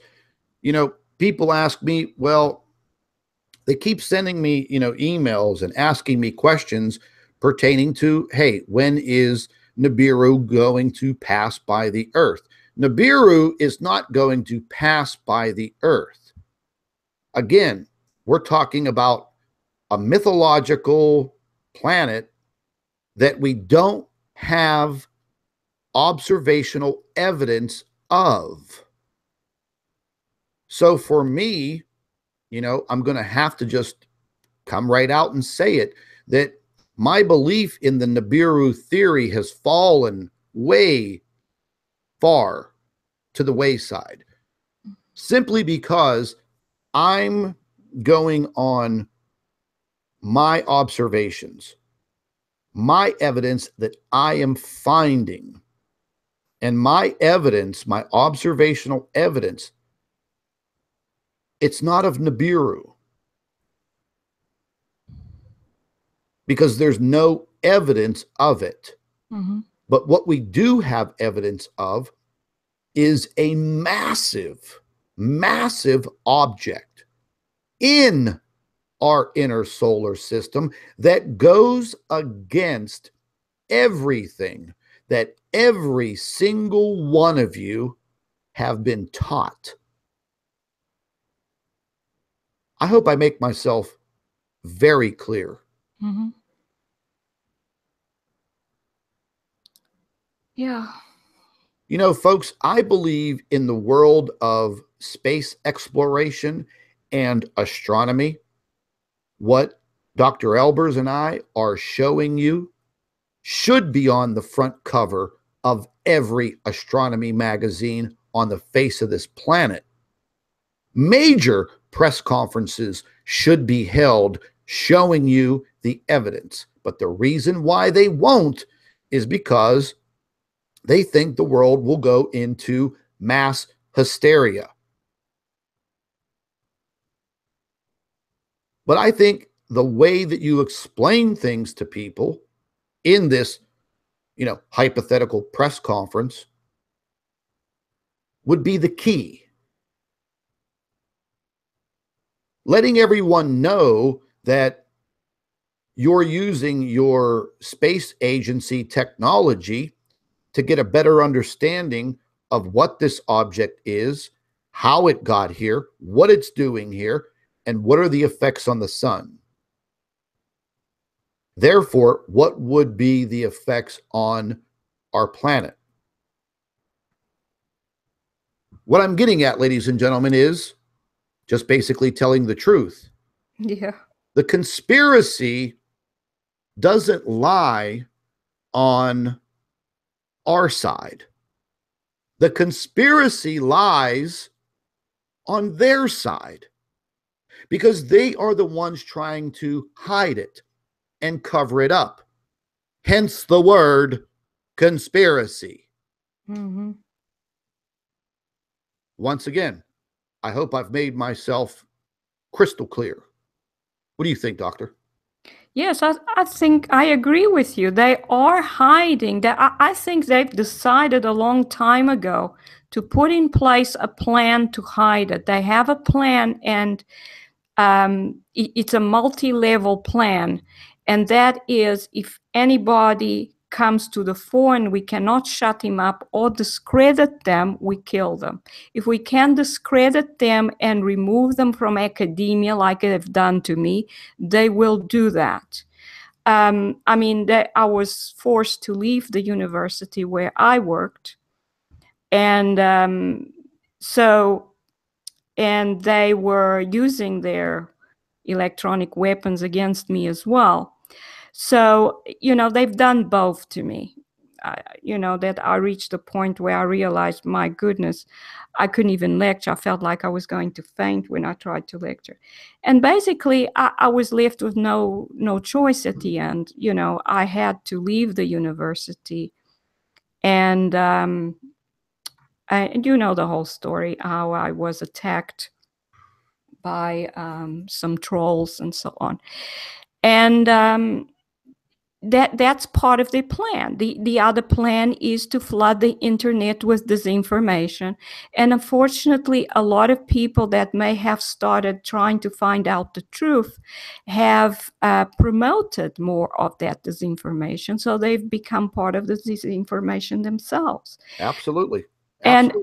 And these disinformation campaigns are no joke, folks. Mm-hmm. I mean, they are really pushing millions of dollars into this, lot of time discrediting everything.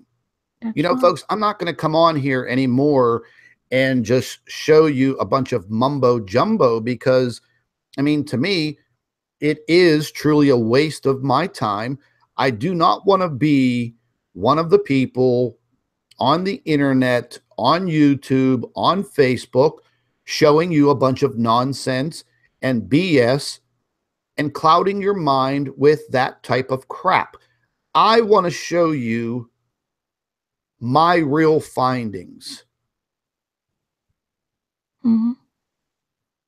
Now I have the live chat up on the screen, and I want some serious opinions from everybody watching right now.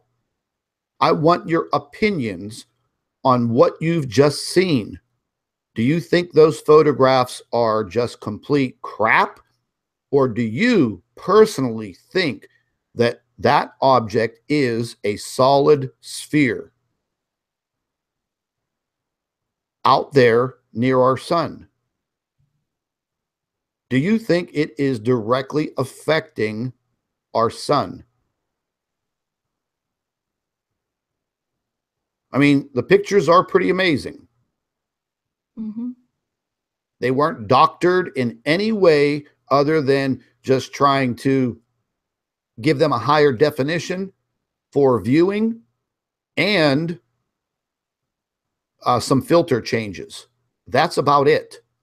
But the majority of them were all in their original form with no coloring, no effects, no nothing.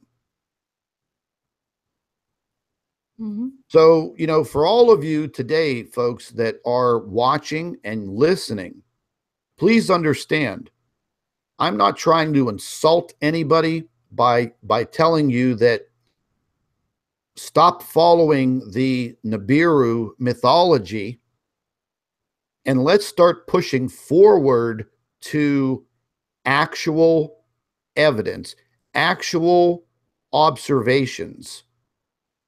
Because if we don't, then, you know, you're just part of that conspiracy, but you're on the bad end.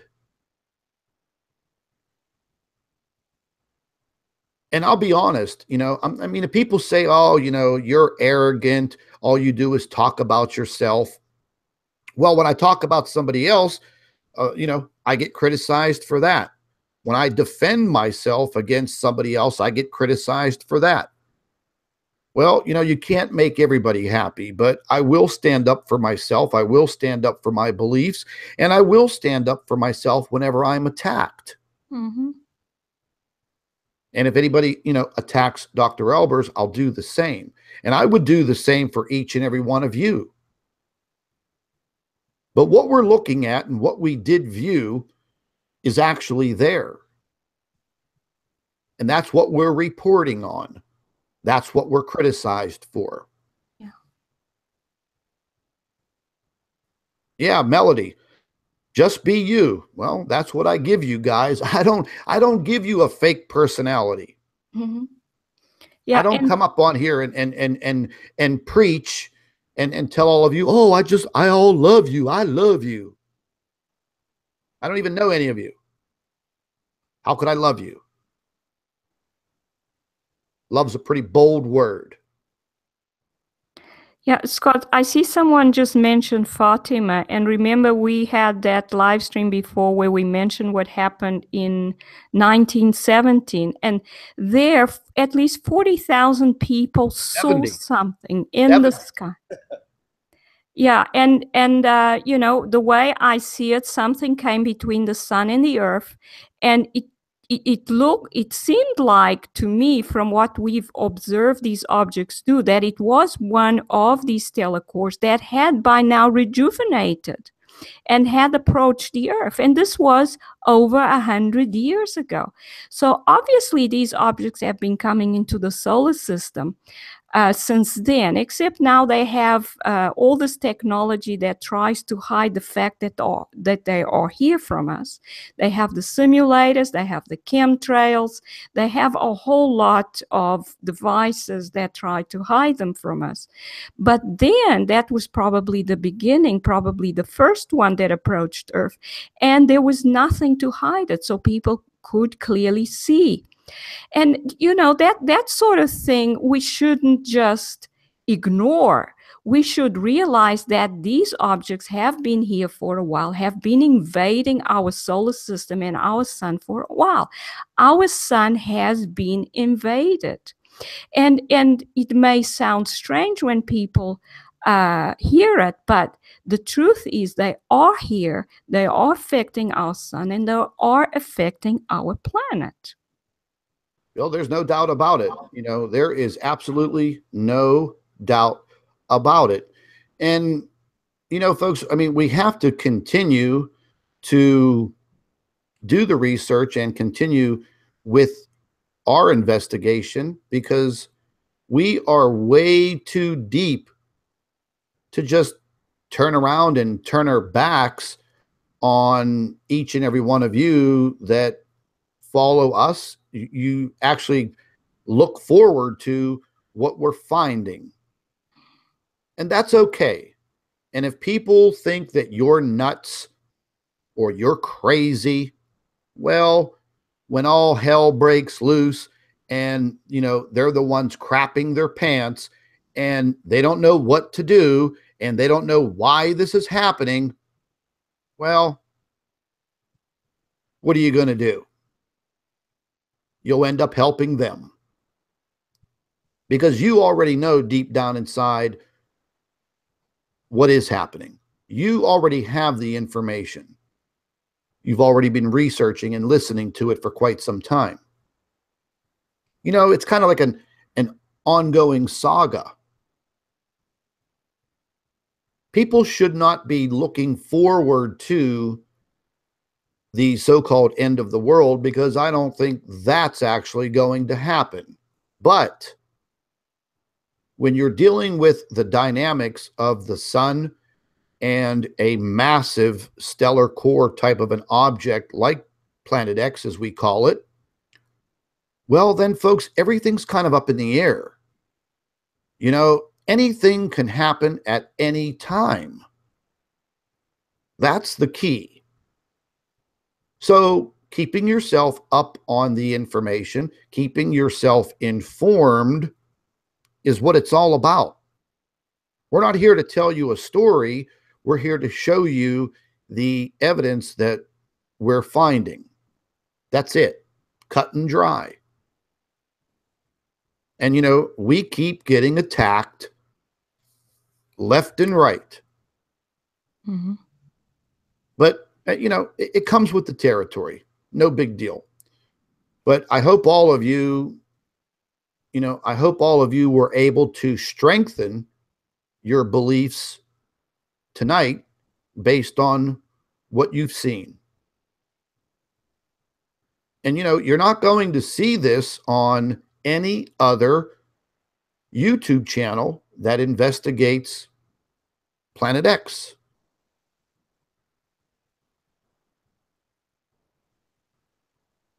I mean, this was hardcore evidence that we've shown tonight, once again. I'm sorry for the delay over the last couple of days. It's been very, very busy, and I've been trying to,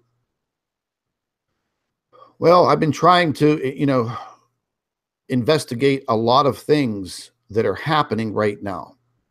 Too much to put into this one live stream. But it's crystal clear today. No chemtrails clouding this live stream. And we can see clearly what's happening worldwide. Mm-hmm. It's basically a complete nut house out there in the world, from politics to war to just everyday life.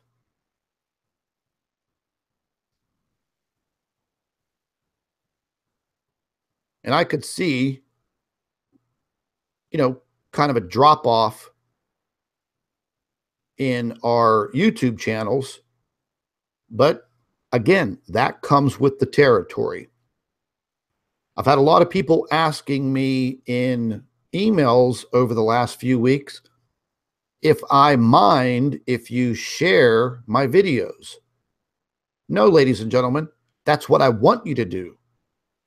I want you to take the opportunities to click on the share button under the video, share it on Twitter, share it on Facebook, share the photographs.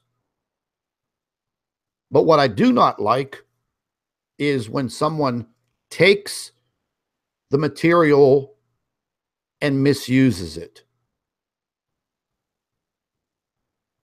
And, over the course of the last several days, I've been attacked by this this motel dwelling individual out there in Arizona that goes by the name of Arizona Sky Watcher, Teresa Caldwell. She's a complete idiot. And all of a sudden, you know, she is one of these WSO suck-ups. And, you know, after further investigation into her, we found that she was stealing Dr. Albers' reports, stealing photographs from my videos, uploading them onto her YouTube channel, and making outrageous claims.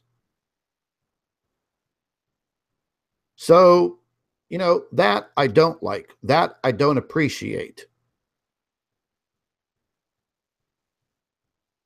But yes, all of the photographs that I've shown in this live stream, they will be posted on the Planet X News Facebook page in about 15 minutes after we're done with the live stream.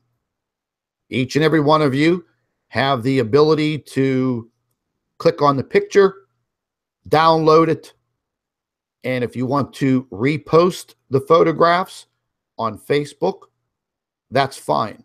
Just don't misrepresent the material. That's it.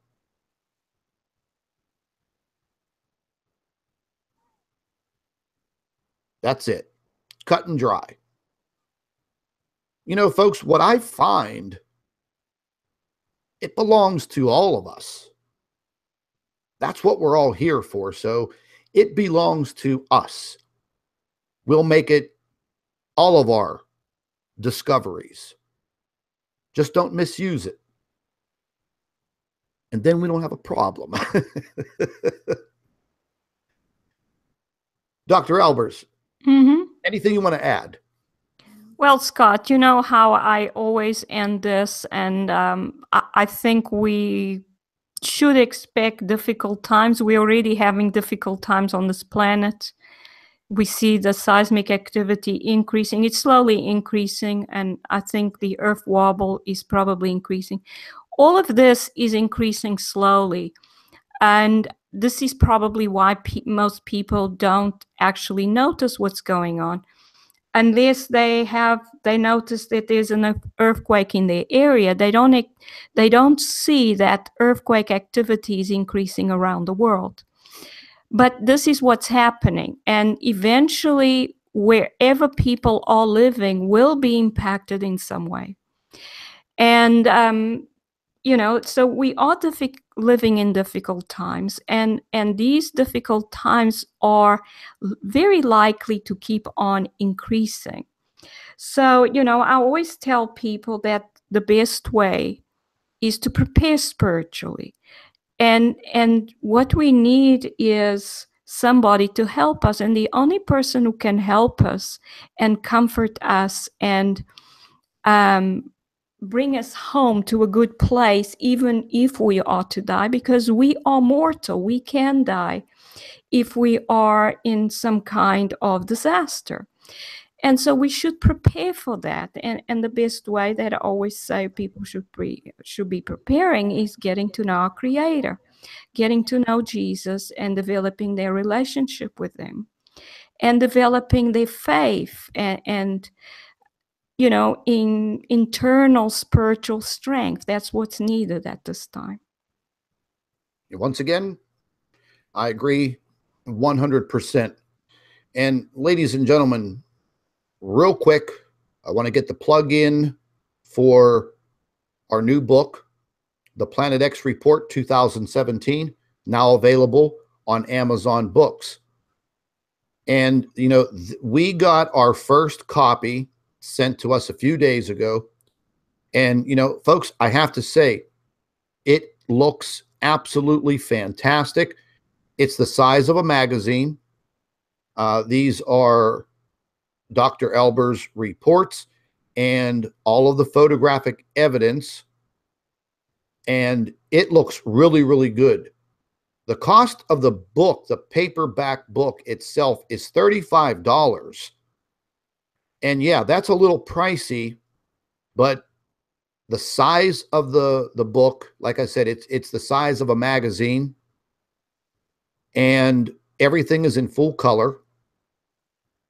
And the reason why we went for the more expensive printing was so things are more visible to you, and you actually have something hands-on that you can show someone. Hell, if there's somebody out there that means a lot to you, and you've been discussing this with them for some time and they still are in disbelief, send them a Merry Christmas present and buy them a copy of the Planet X Report 2017, photographic evidence.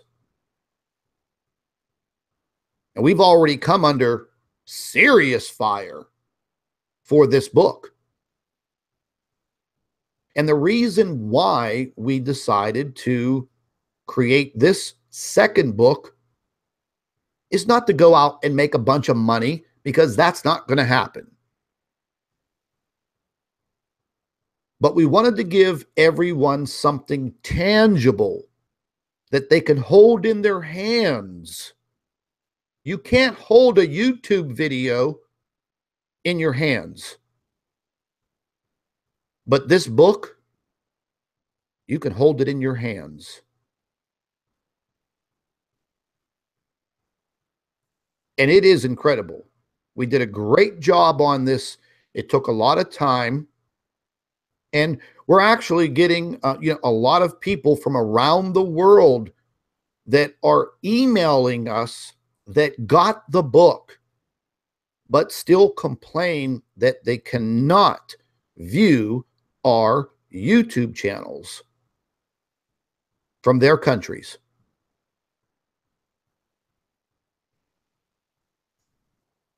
This is one of the major reasons why we decided to write the first book, and this is the main reason why we decided to write the second book.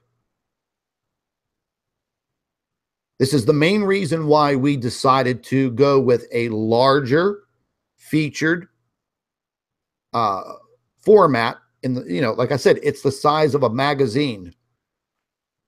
Very well put together. We invested a lot of time in this, but the printing costs are through the roof on something like this.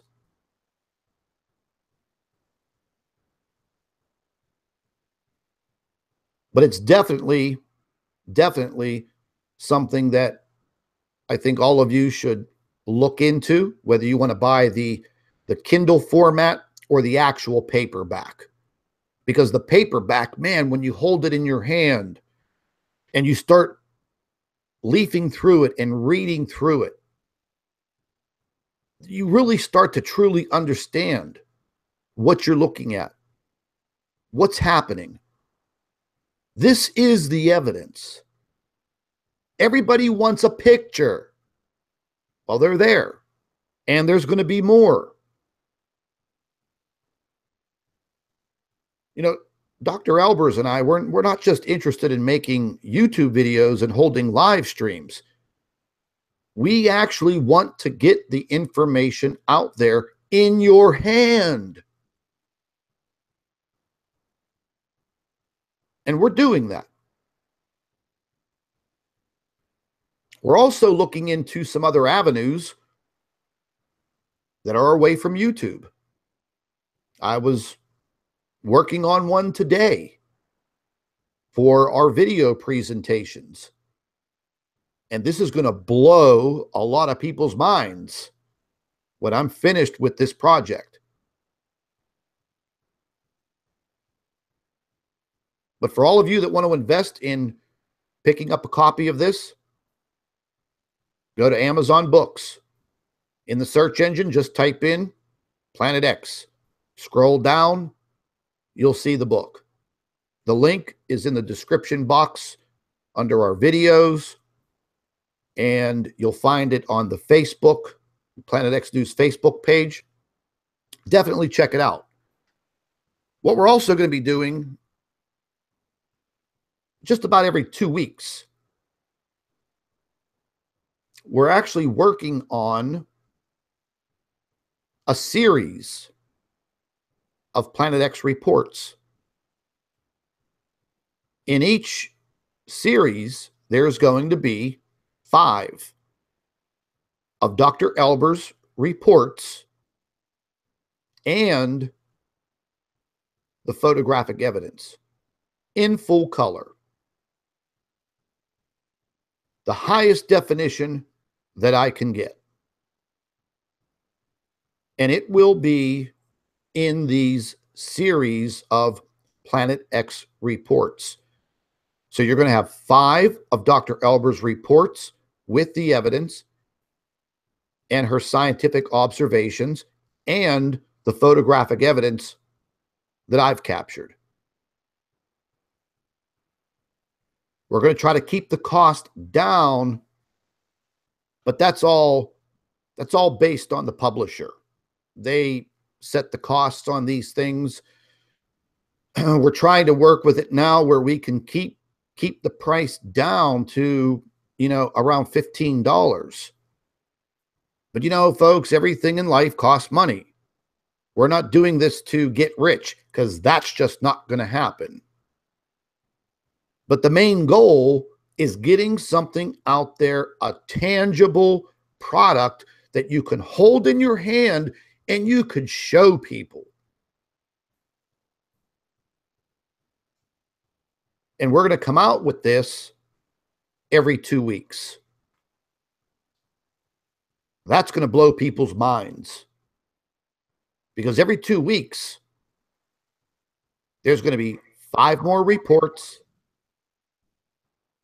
with the photographic evidence that's never been seen anywhere before. If any of you want to purchase the new series coming up, hey, you're more than welcome to do so. It will be available. Dr. Albers, anything you want to add to your second book?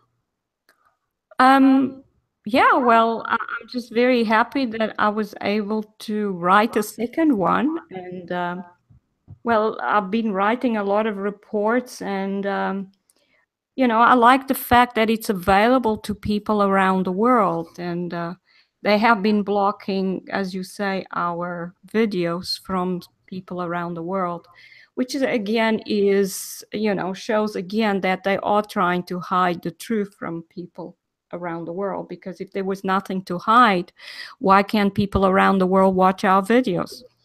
So, but yeah, I'm very happy with the book. I think it's lovely. And it was so nice to leaf through it and actually see all the photographs. I think it came together very nicely. And I think you did a great job with putting the final copy together and adding the photographs. And, the scriptures you put on the back, it's all very, very nice. Yeah, it came together very, very well. I was pretty excited whenever it came in the mail, and opened it up and actually held it in my hand, and it was truly amazing to sit there at the kitchen table and start reading it. You know what I mean? And these were reports I've seen before, but holding it in my hand, other than viewing it on my screen, gave it a whole new meaning. It was really amazing. And we're learning a little bit more about publishing. I'm learning a lot more about putting the books together and getting it available for all of you. It's definitely an endeavor that we're going to be moving forward with. And this new series that's going to be coming out, I'm going to be working on it the rest of this week. Hopefully, I will have it all finished, and the first series will come out hopefully by the end of next week. And again, this will be 5 of Dr. Albers' reports and the high definition photographic evidence that we've acquired and we've observed. So it's going to be pretty interesting. But, this was something that we sat down and discussed other ways to get the information out to the world population so they can actually see it, they can actually read it, they can actually have a tangible product in their hand that nobody can take it away from you. Nobody can block you from it. Nobody can censor it because it's out there. It's out there worldwide. That's all I got to say about that. Let me get back to our main screen here. I think some people were saying they'd like to see the photograph of the object again, Scott. Oh, really? Yeah, they missed it. Well, let me share my screen. Mm-hmm.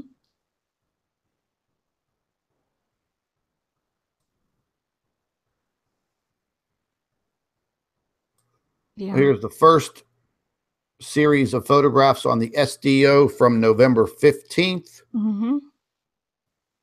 They cut out 5 or 6 hours of video footage moving into the 16th of November. Yeah.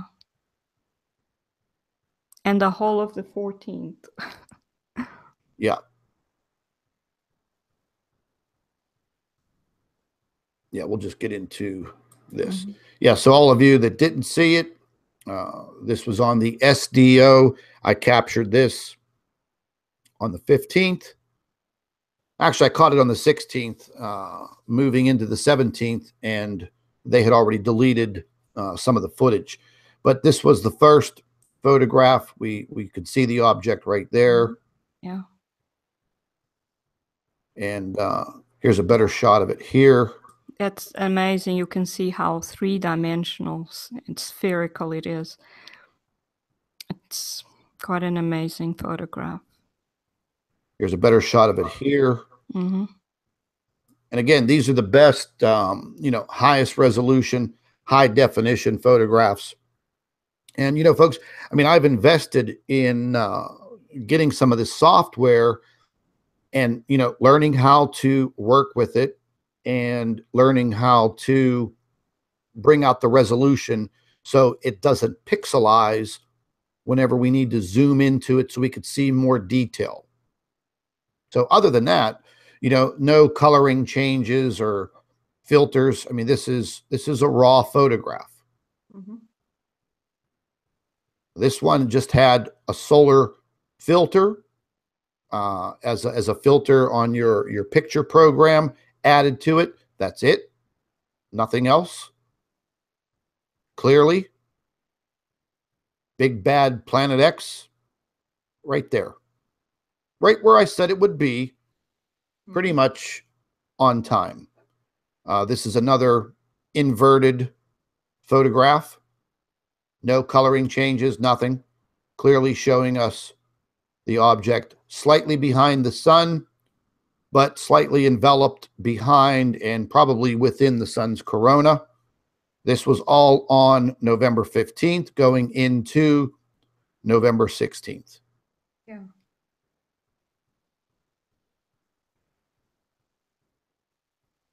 Same thing, another inverted photograph with the solar filter on it, clearly showing us the object right back there.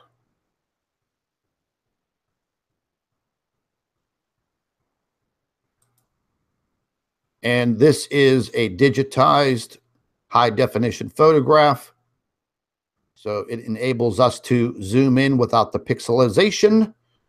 And there you go.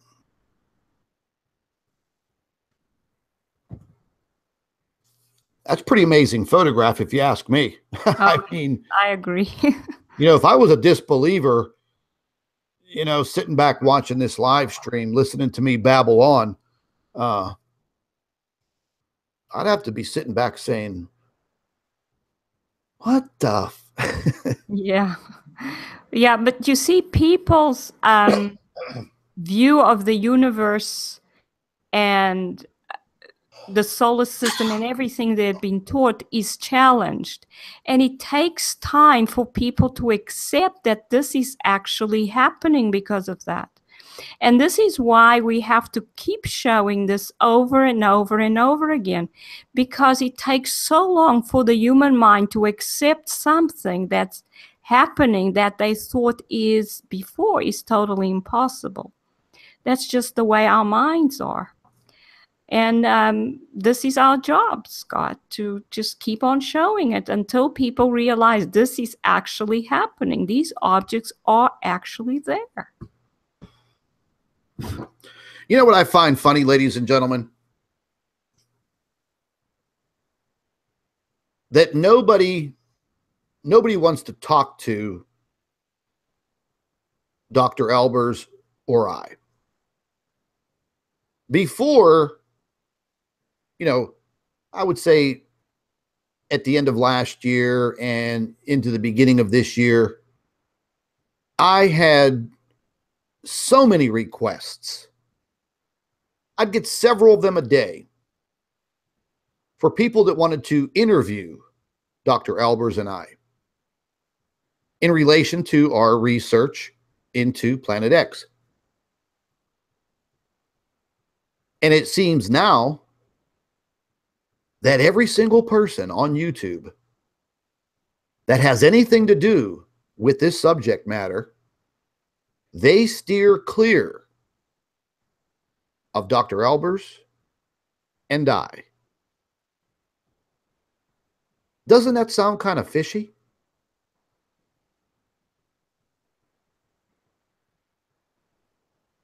That really makes me wonder that out of all of the YouTube videos, thousands of them, tens of thousands of them, who is showing you the real hardcore photographic evidence combined with Dr. Albers' scientific knowledge? Nobody.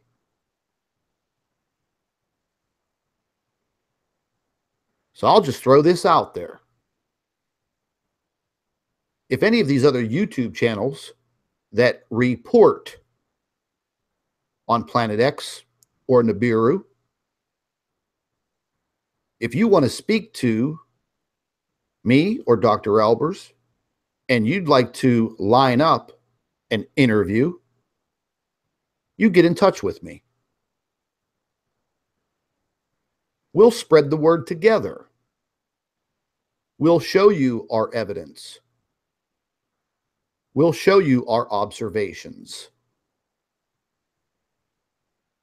Maybe we'll make a believer out of you and your viewers and your followers. But you know what? Nobody out there with these bigger YouTube channels, nobody out there has the balls to put us on their channel or their radio show. You know why? Because they don't want the notoriety. They don't want the attention of the real truth. So yes, all of you bigger channels out there, medium-sized channels, smaller channels, step up to the plate.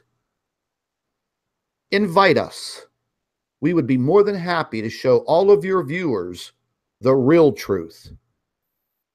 But we know you all back down, because as soon as you have Dr. Albers and I on your channel, they're going to be on you like white on rice. So are you really a truther? Are you really a truther channel? Are you really out there for the people?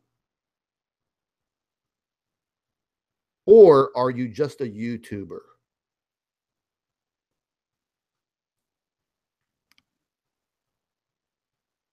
You want evidence? We'll show it to you.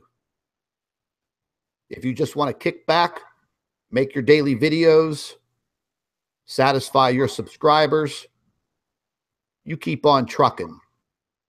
But you steer clear of us. See, because Dr. Albers and I, we are the danger zone. We are the danger zone to the truth community. You don't want to be associated with us. Matter of fact, I'll put this out there. A lot of you know who Pastor Paul Begley is. I watch Pastor Paul. I enjoy his programs. I enjoy his tenacity. He does a lot of reports about Planet X. Well, Pastor Paul, if you really want the truth, invite Dr. Albers and I onto your program to do a live stream, and we would be more than happy to show all of your viewers the real evidence. You know, I've sent photographs such as this to BP Earthwatch, to Mr. MBB333, and a couple other YouTube channels that mention Planet X or things that are occurring in our solar system that can't be explained. It's all fallen on deaf ears.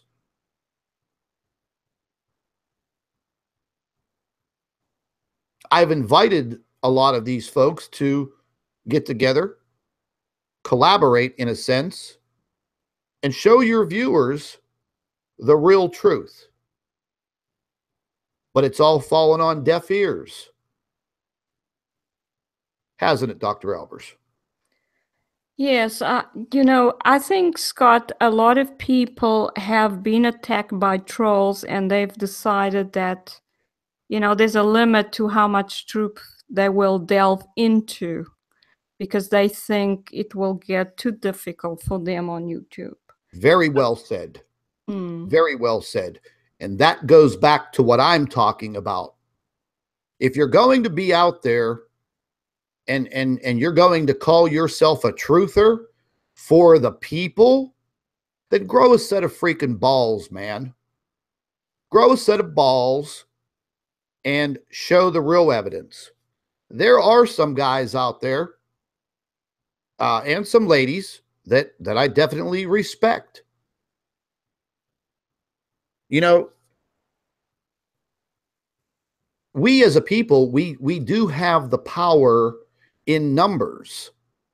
So why not utilize it? Utilize it together. Let's spread the word. Let's increase people's knowledge, and not based on fear, but based on science, observation, education. What's out there? You know, nobody complains when they kick back and they watch the History Channel and their doomsday productions of apocalyptic times. We all kick back and we watch it.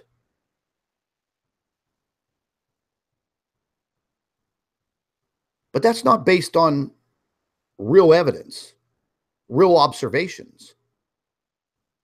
It's a TV production. So come on, big time truthers.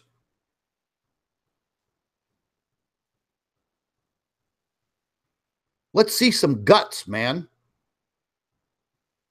It's easy to sit on YouTube and spout off at the mouth and claim that you're this big time truther.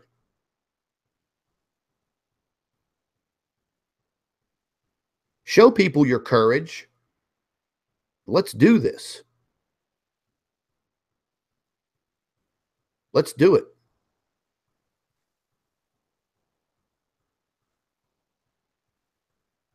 But I know it won't happen. The majority of people out there don't have the guts. They're too scared to really show the truth. You want to talk about other subjects? Perfectly fine. What is it all boiled down to? What is it all centered around? You're looking at it. Don't turn a blind eye to it. There's a reason why they're chemtrailing. There's a reason fake news was created. There's a reason why disinformation campaigns are conducted. There are reasons why people that call themselves truthers are attacked, both in their character and some physically, because they're on to something. They're on to something that the powers that be don't want the world population paying attention to. But apparently, we've opened up the eyes and we've caught the attention of some people on the other side. Too bad. It is what it is.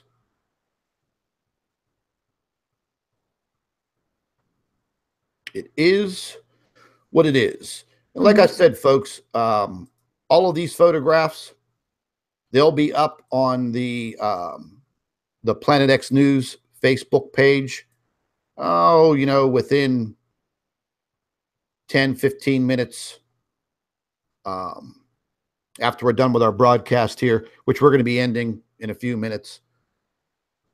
And I'd like to, thank each and every one of you once again for being here, spending your time on this Sunday evening to view our newest discovery. Pretty amazing. You're more than welcome to share the photographs. I want all of you to share the videos on your Facebook page or Twitter, whatever way you want to do it. But as I have asked before, don't misrepresent our evidence. Don't misrepresent our videos. Simply show people what's out there, what's truly out there, what is affecting our planet, what is affecting our sun. This all boils down to the future existence of humanity, plain and simple. This is Scott from Planet X News and our Planet X physicist, Dr. Claudia Albers. I'd like to thank all of you for being with us. You guys have a safe weekend. Thank you for watching. And stay tuned. There will be much more to come.